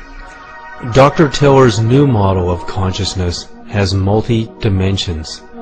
It starts with the second chakra being capable of sending consciousness as coherent information at a frequency beyond the gamma ray spectrum in the magneto-electric spectrum, with wavelengths so tiny and frequencies so high they could penetrate any subatomic barrier. This level of consciousness can send coherent information at the speed of light squared, or 34.7 billion miles per second. Since the Sun is approximately 93 million miles from Earth, consciousness would appear to travel from the Sun to the Earth in a tiny fraction of a second, 1/373rd. Whereas if you go to the next level, the emotion domain level, it's sort of c squared to c cubed. Dr. Tiller's second level of consciousness, emanating from the heart center, allows coherent information to travel at the speed of light cubed, or 64.64 quadrillion miles per second. This is a level of cosmic proportions. As the speed of light travels 5.87 trillion miles per year, and the Pleiades star system is 440 light years away from Earth, or 2.58 quadrillion miles, it would take ordinary light, or radio messages, 440 years to get there. But consciousness, at this level of realization, traveling 64.64 quadrillion miles per second, could travel the 2.58 quadrillion miles to the Pleiades star system in 1/4 of a second. If you go to the mind level, it's c cubed to c to the fourth. Dr. Tiller's next level of consciousness, emanating from the crown chakra and higher, allows coherent information to travel to the Andromeda galaxy, 2.5 million light years from Earth, in a fraction of a second. At this level of realization, we attain ultra-cosmic consciousness. This means, at these higher levels of realization, we can create a dialogue with other galaxies. The answer to how we can attain coherency, total perfect harmonic consciousness in each of our energy centers, is inside of our biology. Very interesting fact in biology is that no two human beings are the same. And I can say that from a biological expression in regard to a simple observation. If you take cells or organs out of your body and put them into anybody else's body, those cells and organs will be rejected by that individual because our immune system will recognize it as not self. So basically it says each one of us has a self. And what was very interesting in understanding the nature of the cell's nervous system, the relationship of the membrane to the cell, was that on the surface of our cells are groups of antennas or receptors. A group of them are specifically studied by medicine are referred to as self-receptors. And to me that's a very profound title for these particular receptors, self-receptors, receivers of self. So why this is relevant is that these receptors that receive an identity are on the outer surface of the cell. The relevance to that is that whatever the self signal is, it is out in the environment and picked up by these receptors. Significance to my perception in this is that our identities are not within our biology. Our identities are part of a field, and that our biology downloads this information from the field. So the significance is that when we talk about our personal identity, we can talk about that identity isolated and localized with our physical body. But we could also talk about the same information or identity that is present in the field. So for example, Cleve Baxter did some wonderful experiments where he took cells from an individual, put them in a culture dish, and separated those cells from that individual by a distance of 40 or more miles. And what he had was an experiment where he put electrical devices to read the electrical activity of the cells in the culture dish. At the same time, he was reading the electrical activity, for example, the EEG activity of the donor of those cells who was 40 miles away. What he recognized is that if the individual had an emotional experience at that moment, the individual cells would also have an identical kind of activity occur instantaneously at the same time, even though they were 40 miles away. The relevance about this is really very supportive of the fact that the identity is not localized within the body. The identity is part of the field and spread all over the surface of the planet. Significance is this, is that then two people have two physical bodies and they can interact, but they also have two environmental identifications, meaning some kind of energy in the field that is unique to them. Since the field is all entangled and integrated with each other all over the world, that means people are never really separated from each other by physical distances in regard to their personal identity, even though their bodies may be separated. So basically, the nature of people communicating with each other is to recognize that individual identities as vibrational frequencies in a field can interact with each other, especially if there's something called harmonic resonance, meaning the two frequencies share wavelengths together so that when they come together they vibrate together. And this is how people can actually feel other people that are closely related to them, because they can pick up the vibration of the other individual in that there's a complementarity between them and the person they're communicating with. So the significance is we have an opportunity to interact on a non-physical plane through the identity that is in the field. And this is very important because it is not localized to space or time, that people can communicate over vast differences on this planet at exactly the same moment of time.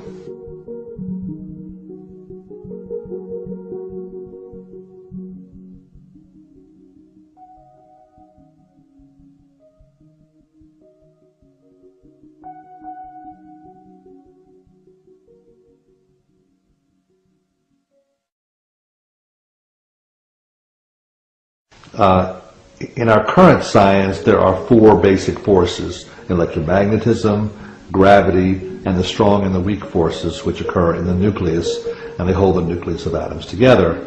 And in our physics research, we've been learning how to unify these forces to some extent, and there's now a standard model that has a way of putting together three of them to some extent. But in current physics, there's an attitude that this pretty much explains everything you need to know in the universe.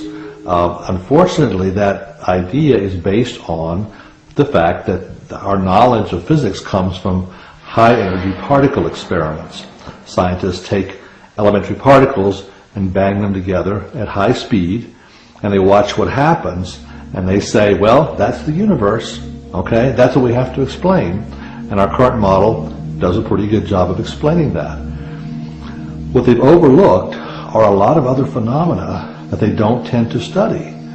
And if you take the example I mentioned of ESP or psychic connections, that's one area which says that there are forces and ways of interacting that can't be explained by that four-force model. When scientists measure the capabilities of subtle energy or the psychic force, it outperforms all of the other forces. Today, we store and transmit information through radio and television waves. This kind of information is likened to human consciousness, but it doesn't possess all of its qualities. Consciousness is still unique and more powerful. Radio waves and microwaves are used to broadcast voices and television pictures at the speed of light. The problem is, these electromagnetic signals get weaker over distance and can distort or collapse when trying to move through solid barriers such as walls, metal, or even mountains.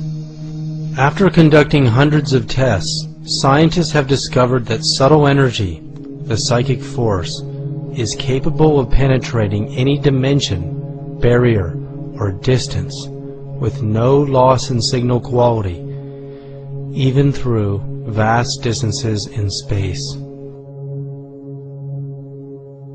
The Princeton Pear Lab experiments have also shown that people's minds have the ability to affect things at a distance. They take a device called a random event generator, which makes a sequence of random ones and zeros or yeses and nos based on a quantum circuit. What they have shown is that the mind can affect how that object behaves, what the stream of ones and zeros looks like. And it does not depend how far away you are from the person influencing the experiment. Even thousands of miles away, a person is able to affect the results just as well.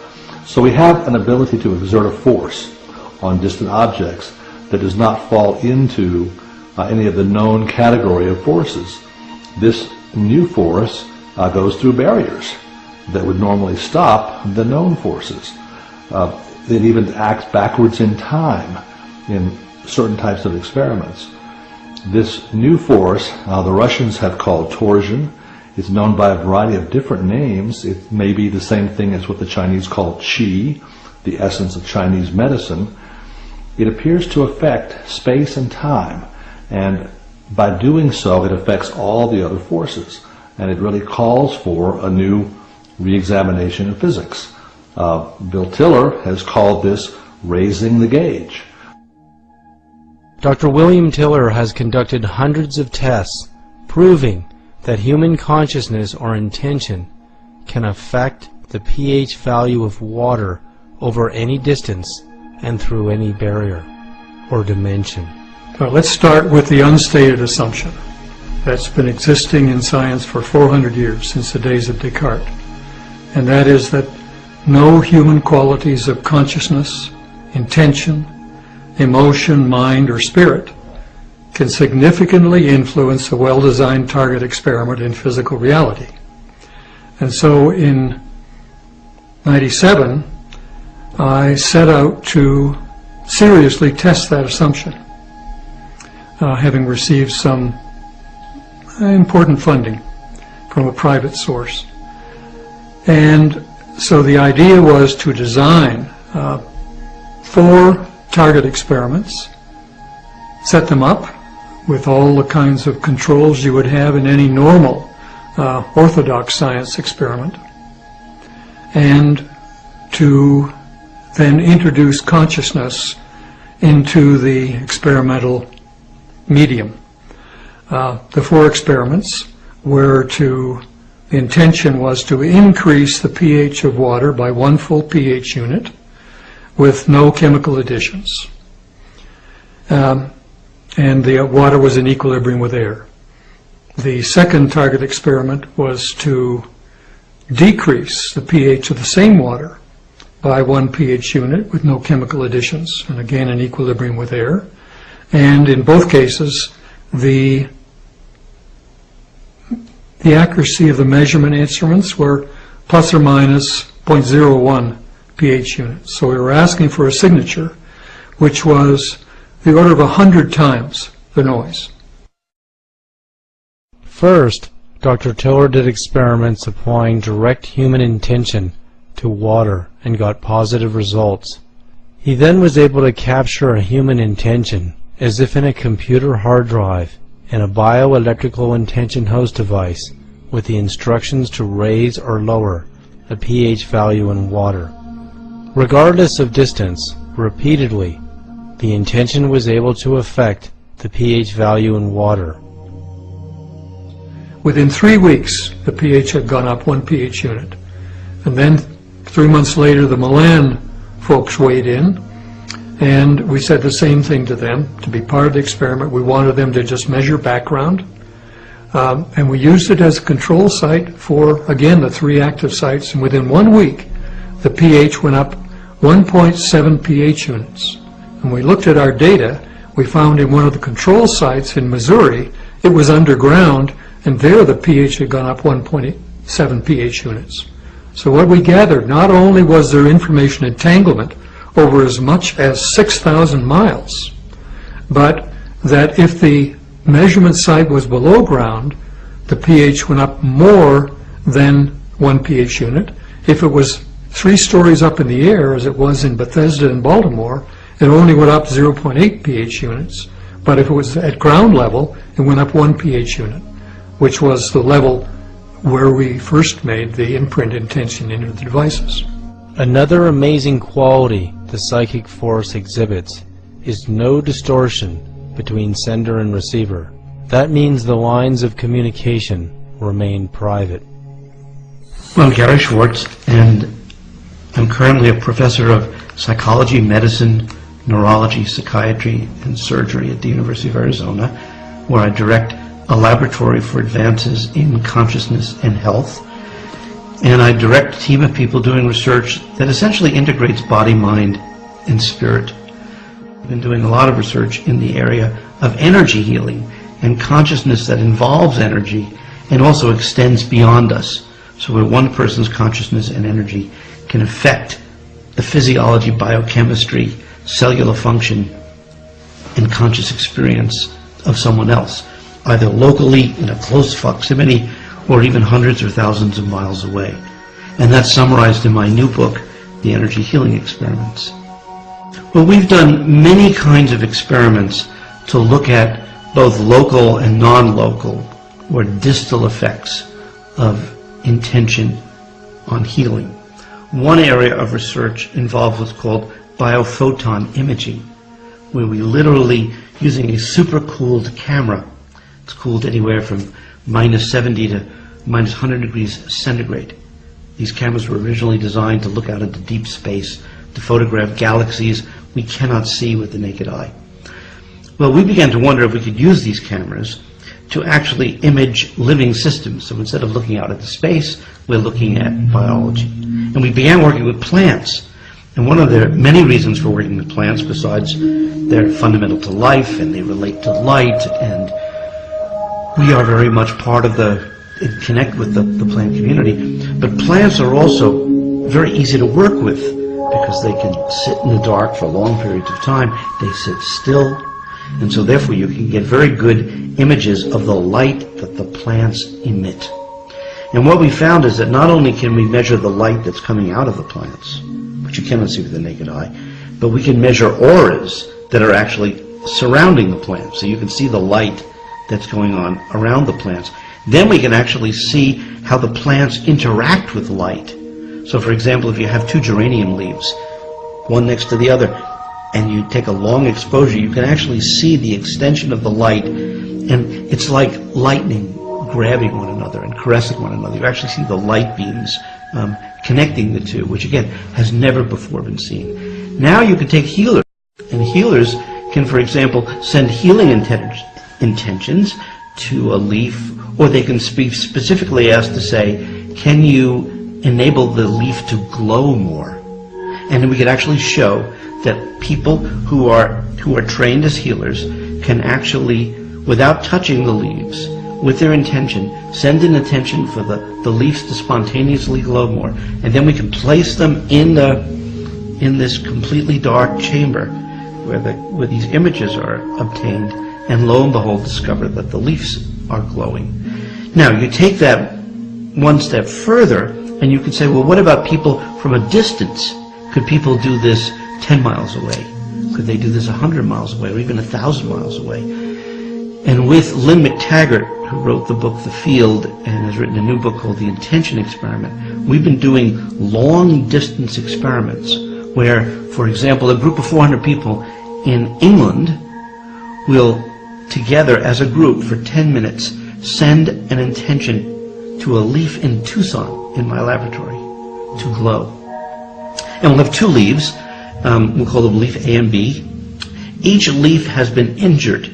It's been, little holes have been placed in it, 16 of them in a 4x4 grid, because when you injure a leaf, it actually glows more, because when there's injury, there's actually the healing response involves energy.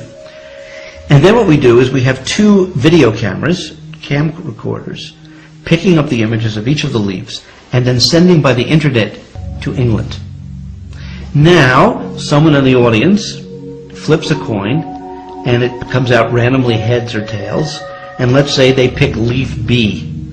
At this point, the image from Tucson being sent to London of leaf B is now on the screen. And now 400 people can simultaneously send glowing intentions to the leaf that they see. Meanwhile, my research assistant in Tucson, Mark, he's blind to which leaf has been selected. Okay?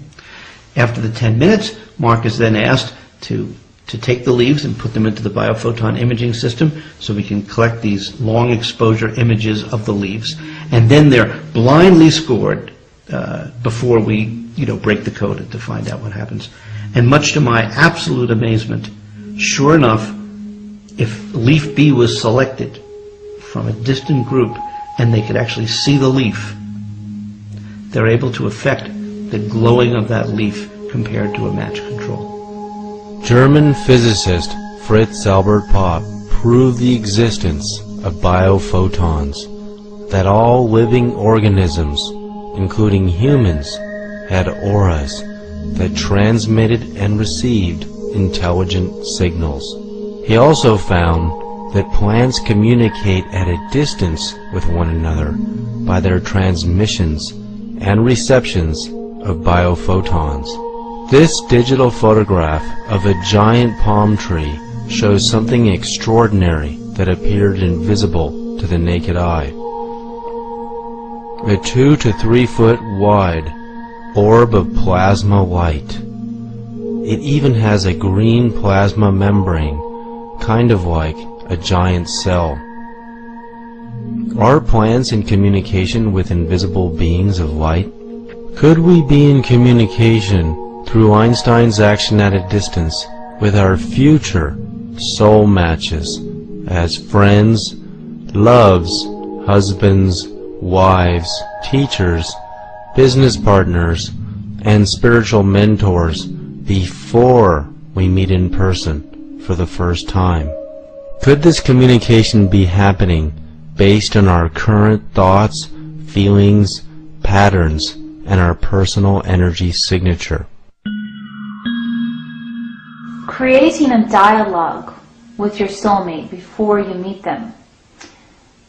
is very important, because a lot of us may feel that maybe our soulmate isn't really out there, and so, you know, in the back of your mind you hope for it, but it's not active in your day-to-day life. And it's important to put those messages out that, you know, that is what you're looking for. You're not going to settle for anything else. When you clear your space and you're totally open to receive your soulmate, and when you do your soul work on a daily basis and you put the feeling tone of finding your soulmate in that space, all of those things are essential to communicating with your soulmate before you actually meet them. You have to believe that your soulmate can hear you, because if you don't believe it and you're just saying, oh, I'm going to put out this message, if you're actually there or not, you know, I don't know, but I'll just say that I'm ready and, you know, you'll hear me.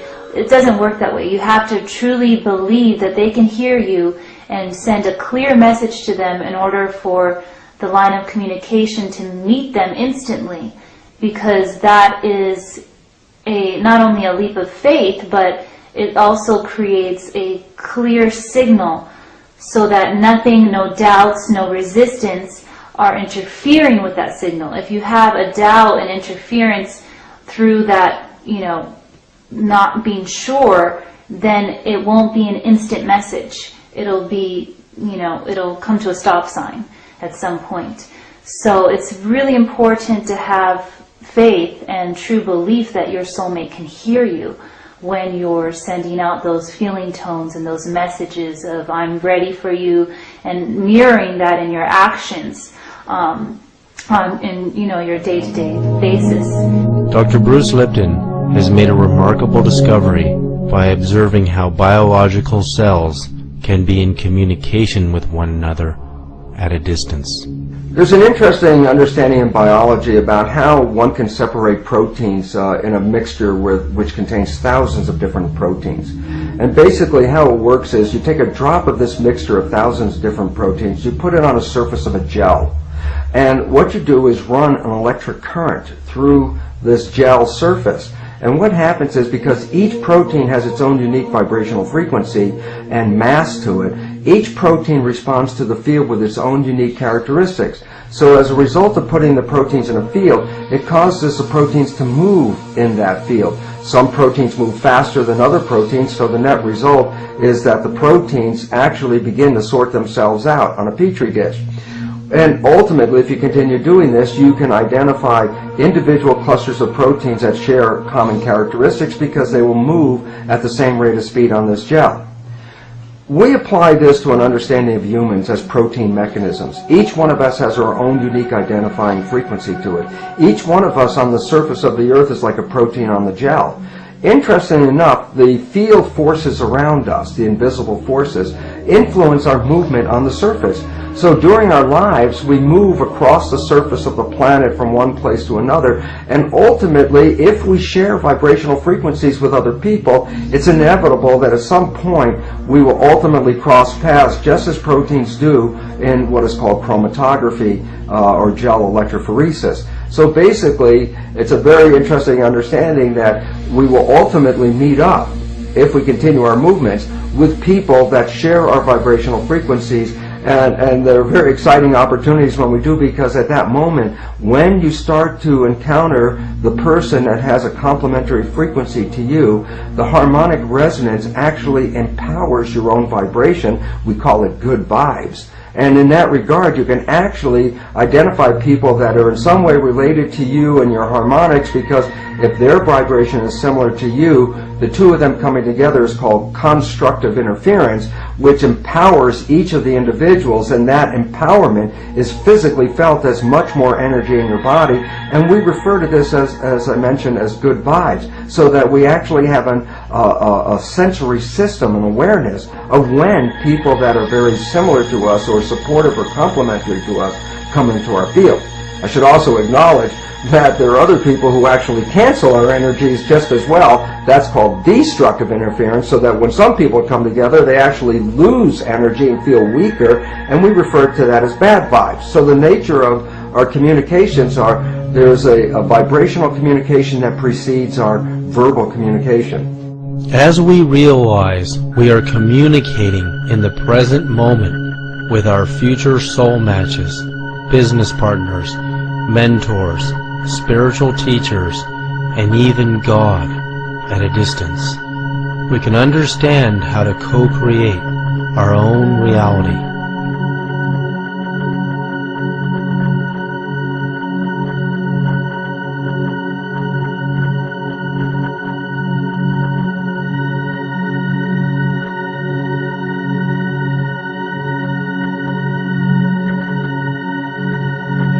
Once we understand the concept that we are constantly broadcasting our personal energy signature into the field, and we're also receiving messages from the field, we can see how we can focus and actually attract not only our soulmates and soul matches, but our future business partners, and actually creating a future career for ourselves that is more harmonious to who we really are. We can also see how we can use the field to attract our spiritual teachers.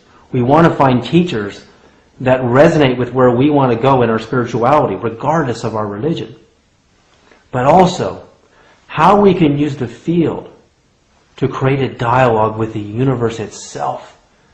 So, whether we're an architect, an astronomer, a biologist, a medical doctor, a musician, an artist, or even a student, by creating this dialogue with the super intelligent levels of the field, and expanding our consciousness ultimately into the 9 levels of the cosmos, the 9 levels of the angelic, and the 9 levels of the field, we can get the answers to anything we can imagine.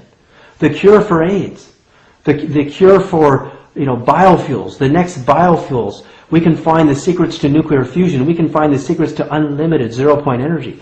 We can find the secrets to the next song, the next generation of music. All of that information is available to us in this field if we can tap into it. We can even begin to formulate a dialogue to awaken our own inner genius and true potential. One of the ways that we can access entering a more quantum, broader field range of awareness, a more expansive state of awareness, is to begin to encourage ourselves to see things not so much in terms of concepts and ideas, but more in terms of pure energy itself. So that you begin to perceive what is normally, you would label it and you'd say, wow, that's a rose, or that's a car, or that's a tree. You would just begin to teach yourself, guide yourself into feeling the pure energy of that experience, as though you were in a state of innocent wonder. So what this does is that it frees your whole cortical field. It's like just because you detach yourself from looking at the world in terms of ideas doesn't mean you lose those ideas. What it does is it helps you to free your informational field up, so that now when you encourage yourself to go into really deep states of peaceful, quiet, core being relaxation quiet, when you learn to penetrate to the very core essence of the quantum field itself, what you start to feel is an incredible harmonic peacefulness. So we have a meditation which encourages you to enter into that state of pure, unattached to ideas, pure energy awareness, complete, peaceful, brilliant stillness.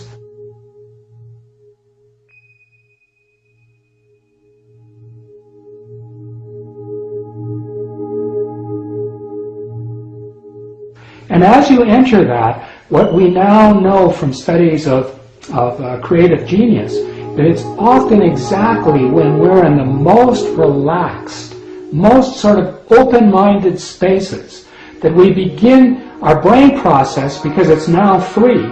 It's suddenly like the electrical circuitry is no longer confined to our old thought spaces, so that our cortex can suddenly flash up with something like akin to a super light, Like the light of our awareness within our awareness field can suddenly flash into our whole brain field in a much more core contextual way, and we start to holographically insight instead of think. We start to get picture images. We start to see potential solutions that are way more holographic. For a description of the difference between holographing and thinking, if you were to think of say a round basketball, and if you were to take a 1 diameter slice of that basketball in an attempt to understand a whole field of information, what you would end up with is with two polarized opposites. You would have like an either or a right or a left position, or a good or a bad position. And you'd have an argument because you've polarized the informational field. And you tend to look at that informational field in terms of being somewhere along that band. I'm in the center, I'm on the right, I'm on the left. Whereas when we insight, if you could picture that same ball, guess how many diameters there are inside of a whole field of information? There's an infinite number of diameters that you can put through a whole field. So the difference between thinking and insighting is when you let the core of that circle of information, which is your brain field, you allow the energy to expand in every direction simultaneously from the core to the boundaries. You get an instantaneous flash of insight. You get a hologram. Suddenly you see solutions in terms of a huge, like, wow. And this is exactly how Einstein incited the theory of relativity. It came to him in an instant. It took him 2 years to try to explain what he saw in that instant through conventional linear sequential logics. So what we're talking about is teaching people, opening people to a new level of awareness in which they begin to support their intelligence field, to jump into quantum field holographing as opposed to thinking. If we awaken to the idea that the universe itself is intelligent, could we create a dialogue with it? What is the universal language? How can we learn to listen to the cosmic conversation? Many scientific studies at top universities around the world have confirmed that consciousness can affect the structure of water. Water has been demonstrated to have memory in numerous studies that our thoughts and feelings can be recorded by water. As water is made of 2 parts hydrogen and 1 part oxygen, we can deduct that hydrogen has memory. Our bodies are made of nearly 90% water, trace minerals, and oxygen. Our sun is also made of the same stuff we are made of, 91% hydrogen, helium, trace oxygen, and trace minerals. Hydrogen was created less than 100 seconds after the Big Bang, the creation of the universe, and established itself as the most abundant element in the entire universe. The massive spiral arms of the Milky Way galaxy, its hundreds of billions of stars and planets, are made mostly of hydrogen. 75% of the visible mass of our galaxy is made of hydrogen. While hydrogen has memory, could our galaxy's spiral arms, the Sun, and the billions of stars in the Milky Way galaxy actually hold all of the cosmic memories of its entire history? Could this be where the great Akashic records archiving all of human history are held? What if we could create a dialogue with this enormous memory system? We could know the answer to any question and solve any problem or any limitation.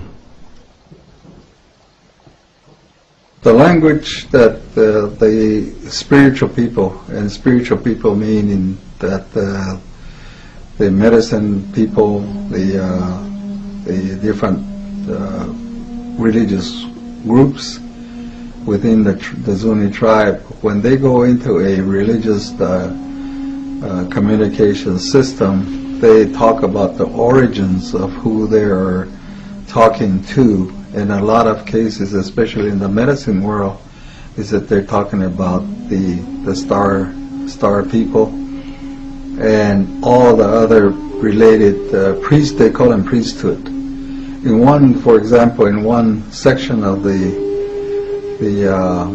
prayer system, there's a specific line or a phrase or a group of within a prayer that talks strictly about the night beings and in the upper world priesthood. They call it. That's the only one that is referenced as a male and female entity, and the sky people, the night people priesthood, and the finish line in that is that they only appear instantaneously. That's one line in the prayer system. There are so many different parts to the prayer system depending on the specialty of that particular medicine group. Is there a language of the universe, a language if uttered with perfection, the secret forces of the universe could be activated? When we examine some of the most ancient languages in the history of the world, such as ancient Hebrew, the Vedas, Aramaic, and the Native American Indian dialect, we find that these prayers were designed to invoke spiritual, healing, and powerful forces of the conscious universe. What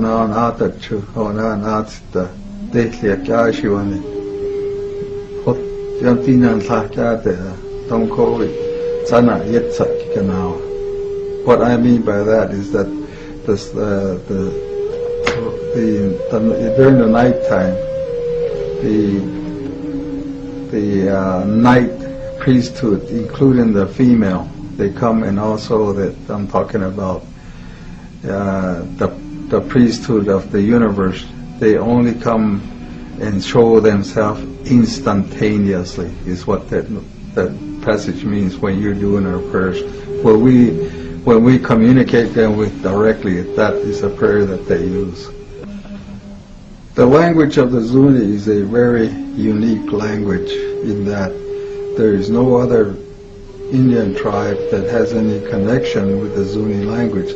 The Zuni is a standalone language system as determined by the people that study the languages and trying to connect it with other Indian tribes, say like the Hopi or the existing Pueblo tribes around Albuquerque, New Mexico, and even clear down to the Azteco Inca tribes. And the ethnologists and the linguists have never found any connection to any of the Zuni language, so it's a standalone system by itself as far as the language is concerned. Do all ancient dialects go back to the same source, the sounds of nature and the sounds of the universe itself? Well, Pleiades, what took me some time to understand is that in the prayer system, they talk about all the different directions. Not only is it the internal part of the earth, the different directions, the 6 directions of the earth, boundaries, the up and down, the east and west, and north and south, and so on. And in the when they start talking, giving prayer to those people that are in the upper world, it starts out with what the Zunis refer to as the rock roof, and they're referred to as priests or gods. The rock roof, then the next one is the moon and the sun, the Big Dipper, and as it goes up, then it talks about the 7. The 7 took me a long time to figure out that was referring to Pleiades. Pleiades having got 7 star group or whatever it is. And then above that is the supernova group. And depending on the specific functions of the Medicine Order Society, then again it expands into other star systems, and also certain parts of certain stars stars or planets in the universe, depending on what their specific order is, or their medicine group is. And those are kept pretty well secret among those societies. In Zuni, even though the medicine orders are the same, the specific groups have their own references, and sometimes we don't know what the other society references are. But in the case of Pleiades, it's very specific. That's incredible. So you're saying the elders could talk to gods or goddesses from different star systems? Yes. The ancient Hebrew name of God is a name that cannot be uttered or heard by the human ear because it has no vowels to move air through it. The name literally cannot be uttered or heard by the human ear unless vowels are introduced to it. The phonetics of the letters YH, WH produce a sound so low in frequency it cannot be heard.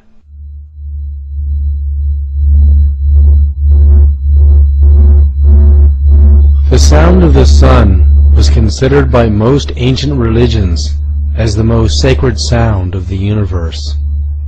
It is a sound that cannot be heard by the human ear, because the human ear only hears between 20 and 20,000 hertz. The sound of the sun is much lower in frequency and also much higher in frequency than we can hear. Could the sound of the sun be part of the universal language system? NASA has recorded the actual sound of the sun in deep space and compressed the inaudible waves so that human ears can hear it. If we listen to the sound, we can hear and feel a deep vibration. The sound of the sun recorded by NASA is precisely as the ancient Hindus had described it in the Vedas thousands of years ago. It is a mantra that can be intoned with human speech as Om.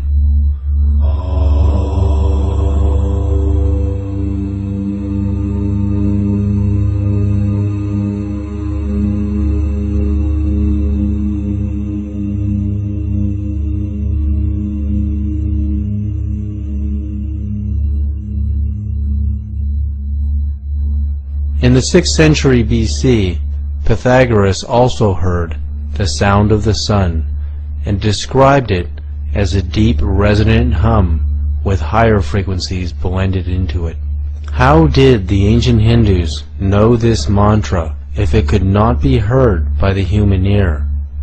Could they have actually peered into the universal consciousness and perceived it? As human language and the language of nature cannot travel faster than the speed of sound as a sound wave, language as information can travel at the speed of light and beyond by entangling itself on more subtle energies. In the same way that we can send human voices or music on radio waves at the speed of light, we can send our own dialogue, personal energy signature, and information through our own biophoton light emissions at the speed of light. While the speed of light is useful to communicate within the solar system, it cannot take us far beyond it in any reasonable amount of time. In this way, biophoton emissions are limited, while more subtle bioenergies are not. Dr. Tiller's discovery of the psychic force as subtle energies emanating from the human body of consciousness demonstrates how our personal information can travel on subtle energy frequencies at the speed of light squared cubed, and beyond.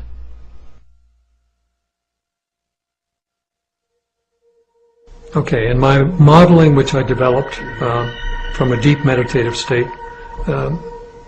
in the early 1970s, the model that eventually appeared to me, which I wrote down in my first psychoenergetic book, which I didn't publish for about 30 years, that was in 1997, and that was Science and Human Transformation, Subtle Energies, Intentionality, and Consciousness. So in that, I draw a Minkowski diagram with the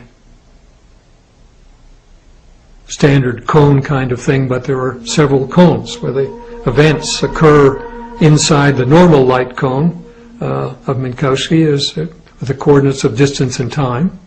The limitation of the walls on the cone is velocity of light, c. The next one, the limits, which is the magnetic information wave domain, is c squared. The next one, which is the emotion domain, is c cubed. And the next one, at the mind domain, c to the fourth. And beyond that, spirit. So, again, until you can make measurements, we will not be able to check these kinds of things. But they're internally self-consistent with a variety of stuff. And they give us a lot of hope and optimism that if we will ever get out of this box that orthodox science is stuck in, then they will have a marvelous, marvelous adventure in learning more about nature. Is the power of meditation so profound that we can expand our consciousness into the cosmos and perceive the actual sound of the sun and the universe? Yeah, one of the fascinating things about psychic phenomena is that they seem to travel much faster than light. And a piece of evidence to back that up, and there are actually now several experiments, but the first one that I learned about was by a Russian scientist named Podshibian, probably back in the 60s, I believe. He was working with acupuncture and measuring the voltages on the acupoints on the acupuncture, as you know, or certain points on the body that the Chinese medicine stipulates have certain electrical properties. As Podshibian was measuring the voltages, he saw a curious spike in them and wondered what the cause of the spike was. Later he learned there had been a solar flare at the moment that he saw this voltage spike. What was strange is that the spike occurred 8.3 minutes before we would be able to see that solar flare, because light travels, at a limited speed. It takes 8.3 minutes for light to get from the sun to the earth. But his spikes showed up instantaneously. So this is the first evidence that there's something that travels much faster than light that affects the body and affects the acupuncture system, and we can measure it physically. Since then, the Russians have done a lot of work on what they call torsion, which is their version of the same psychic force. And they do find there's an element of that does travel much faster than light, so that now even telescopes have been devised which can measure this energy, and they show that signal does travel faster than light. So this is, again, another revolutionary aspect of physics that most Western scientists are just ignoring, but it's really important. Our bodies are made of about 90+% water, which is hydrogen, oxygen, and we're also made of minerals and carbon. The sun is made of over 90% hydrogen, trace oxygen, and trace minerals and helium. It's made of almost the same stuff we are. So inversely, if the sun can send us telepathic messages faster than the speed of light, we can send the sun telepathic messages faster than the speed of light. And what that means is, every 11 years, according to NASA, we come into solar maximums, where solar flares are a potential threat to our planet. If we can learn to pray and talk to the sun as a living being, not as a god, not as the god of creation, but if we can talk to the sun as a living being, can we collectively, with billions of minds together, ask the sun to calm itself, to harmonize itself with us? and not to harm us? Can we do that? Are our collective minds that powerful? If we consider Dr. Tiller's model once again, realizing that consciousness is operating in a domain beyond the gamma ray spectrum, consciousness has the power to create a universe. Considering a short 10-second gamma ray burst from a supernova will release more energy than our sun will in its entire multi-billion-year lifetime, consciousness in the magneto-electric spectrum and beyond is even more powerful than that. If we could access this through coherent awareness, we could become like gods and goddesses.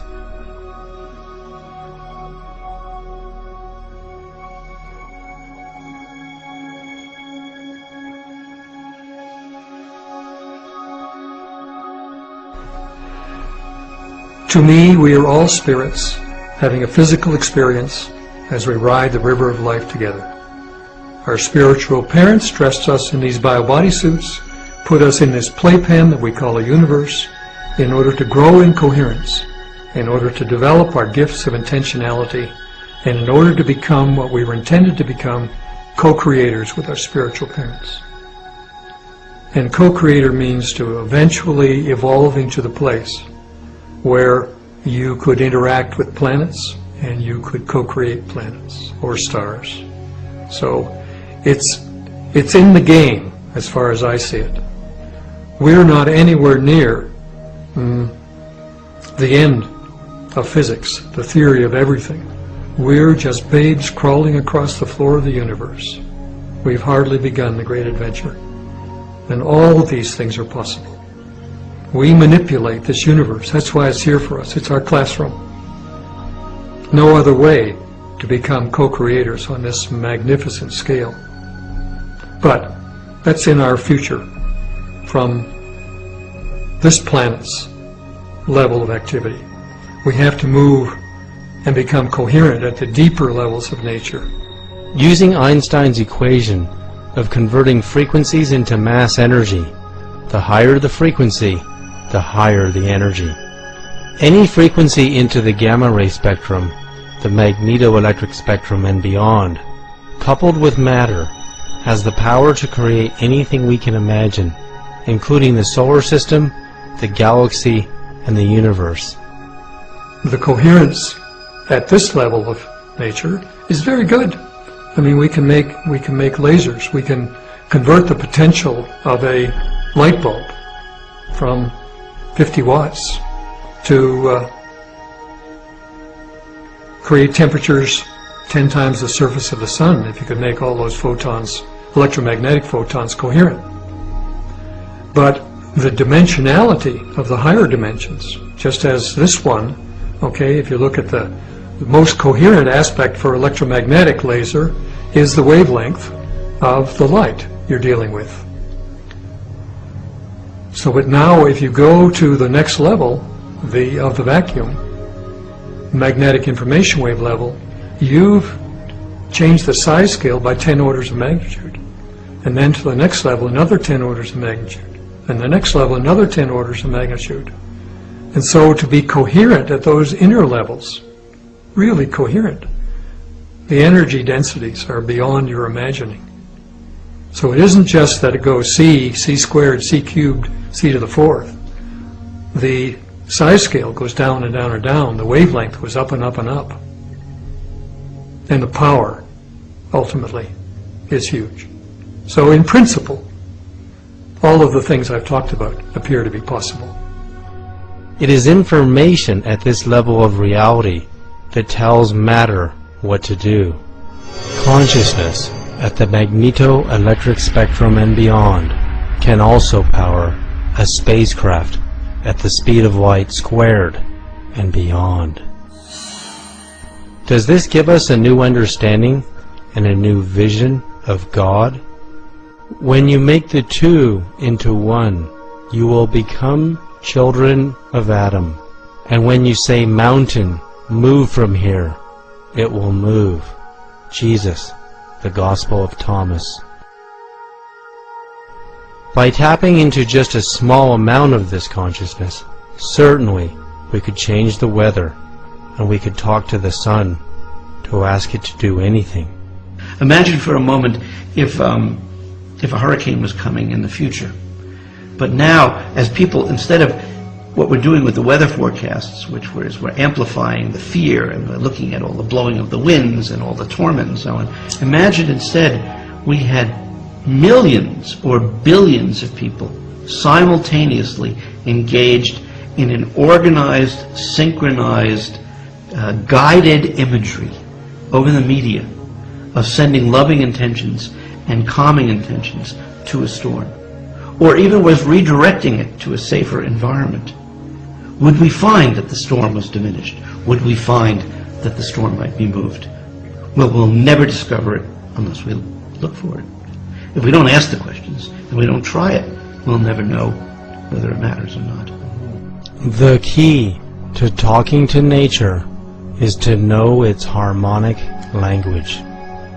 When we examine this photo of ordinary water, flash frozen while it was exposed to the sound of the sun, we can see it transforms from its ordinary state of disorder into the most perfect sacred geometry. Is there a purpose to the sun's sound waves broadcasting throughout the solar system? Is it a sort of language? Does the sound of the sun bring order to the 9 planets?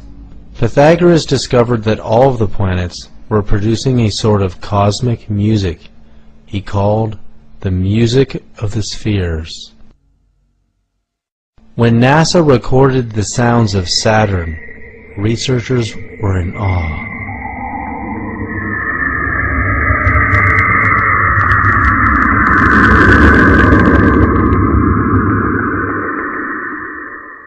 The sound of Uranus.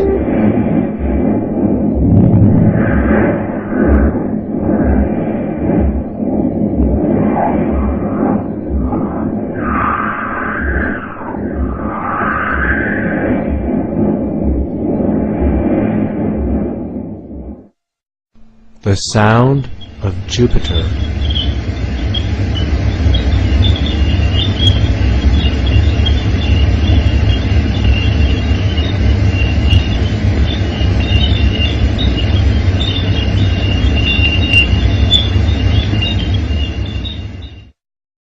The sound of the earth.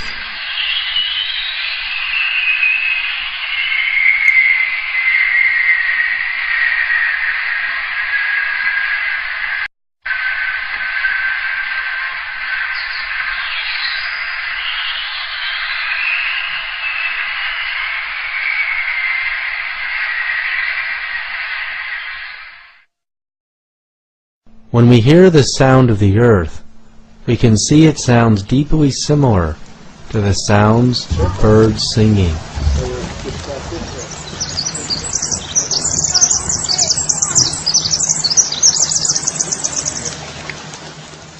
NASA scientists were astounded when they heard the sounds of the earth for the first time, because they knew the birds understood the secret language of the universe and the earth itself.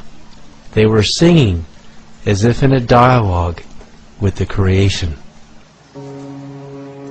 When Pythagoras had finished his studies, the HeartMath Institute's Global Coherence Initiative uses scientific technology to perceive electromagnetic changes in the Earth's ionosphere that are coherent with global human consciousness.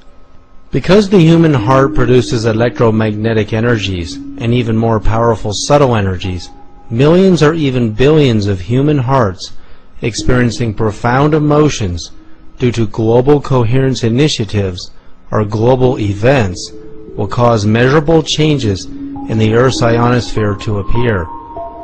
These changes will prove to science and the world the power of human emotions on a global and cosmic scale. Our researchers and a team that they've assembled are building what's called the Global Coherence Monitoring System. This is a system that's being made up of very sensitive sensors that measure changes in the Earth's ionosphere. The ionosphere is the Earth's protective layer around the Earth. And these sensors can measure very subtle changes in the ionosphere. The goal is, over the next 2 to 3 years, maybe a little longer depending on how fast the project moves, is we want to put between 50 and 100 of these sensors around the globe, have them all network back to a central location, and be able to get a complete picture of the ionosphere 24/7. Our belief is that when there are large numbers of people feeling similar emotions, mass emotional output, that could be detectable in the ionosphere. We know from other research like Dr. Roger Nelson and the Global Consciousness Project using random number generators, showing changes in these random number generators when there's strong emotionality occurring in the world, like at 9/11. There's other indicators that show that there are possible measurable changes that occur when large numbers of people are feeling something. We want to conduct experiments on the effect of positive emotional states being generated by large numbers of people on the Earth itself. In a sense, sort of metaphorically, what we're attempting to do is to measure the brain waves and heart rhythms of the planet itself.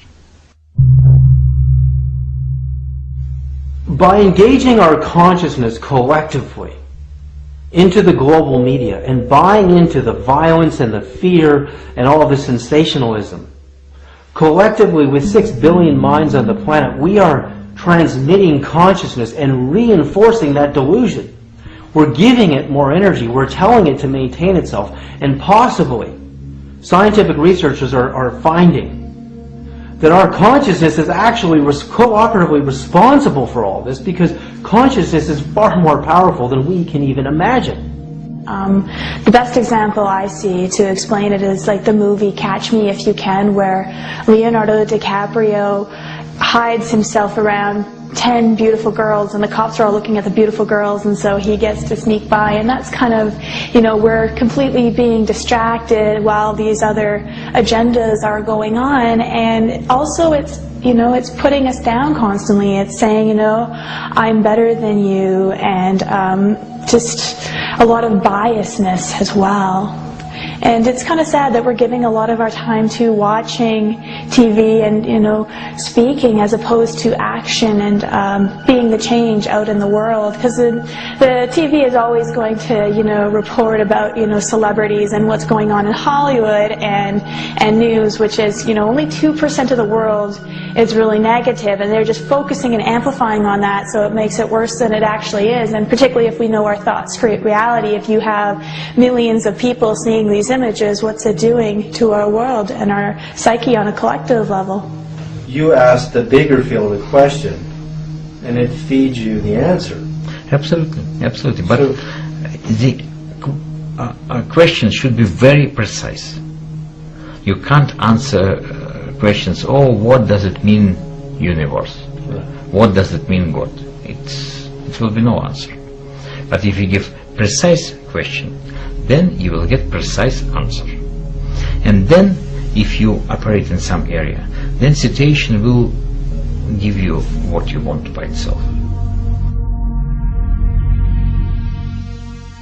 Through the practice of meditation, prayer, and insight, we can expand our minds and consciousness into the 9 levels of the universal field of the angelic kingdoms of God. The fields contain all knowledge, all memories, and all possibilities. All we have to do is access them with our minds. They have always been there to serve humanity and the universal knowledge and presence. Science is telling us that the 9-dimensional fields are perceptible to the mathematics of string theory. Science now realizes that there is a creative force in the universe that is intelligent, that it responds to our questions. It gives us creativity and insight as its intelligent answer. With these gifts that enter the mind, body, and soul, we can transform our world. With this new understanding of physics and consciousness, we can revolutionize our understanding of God. We don't have to forget what we already know and what we have learned.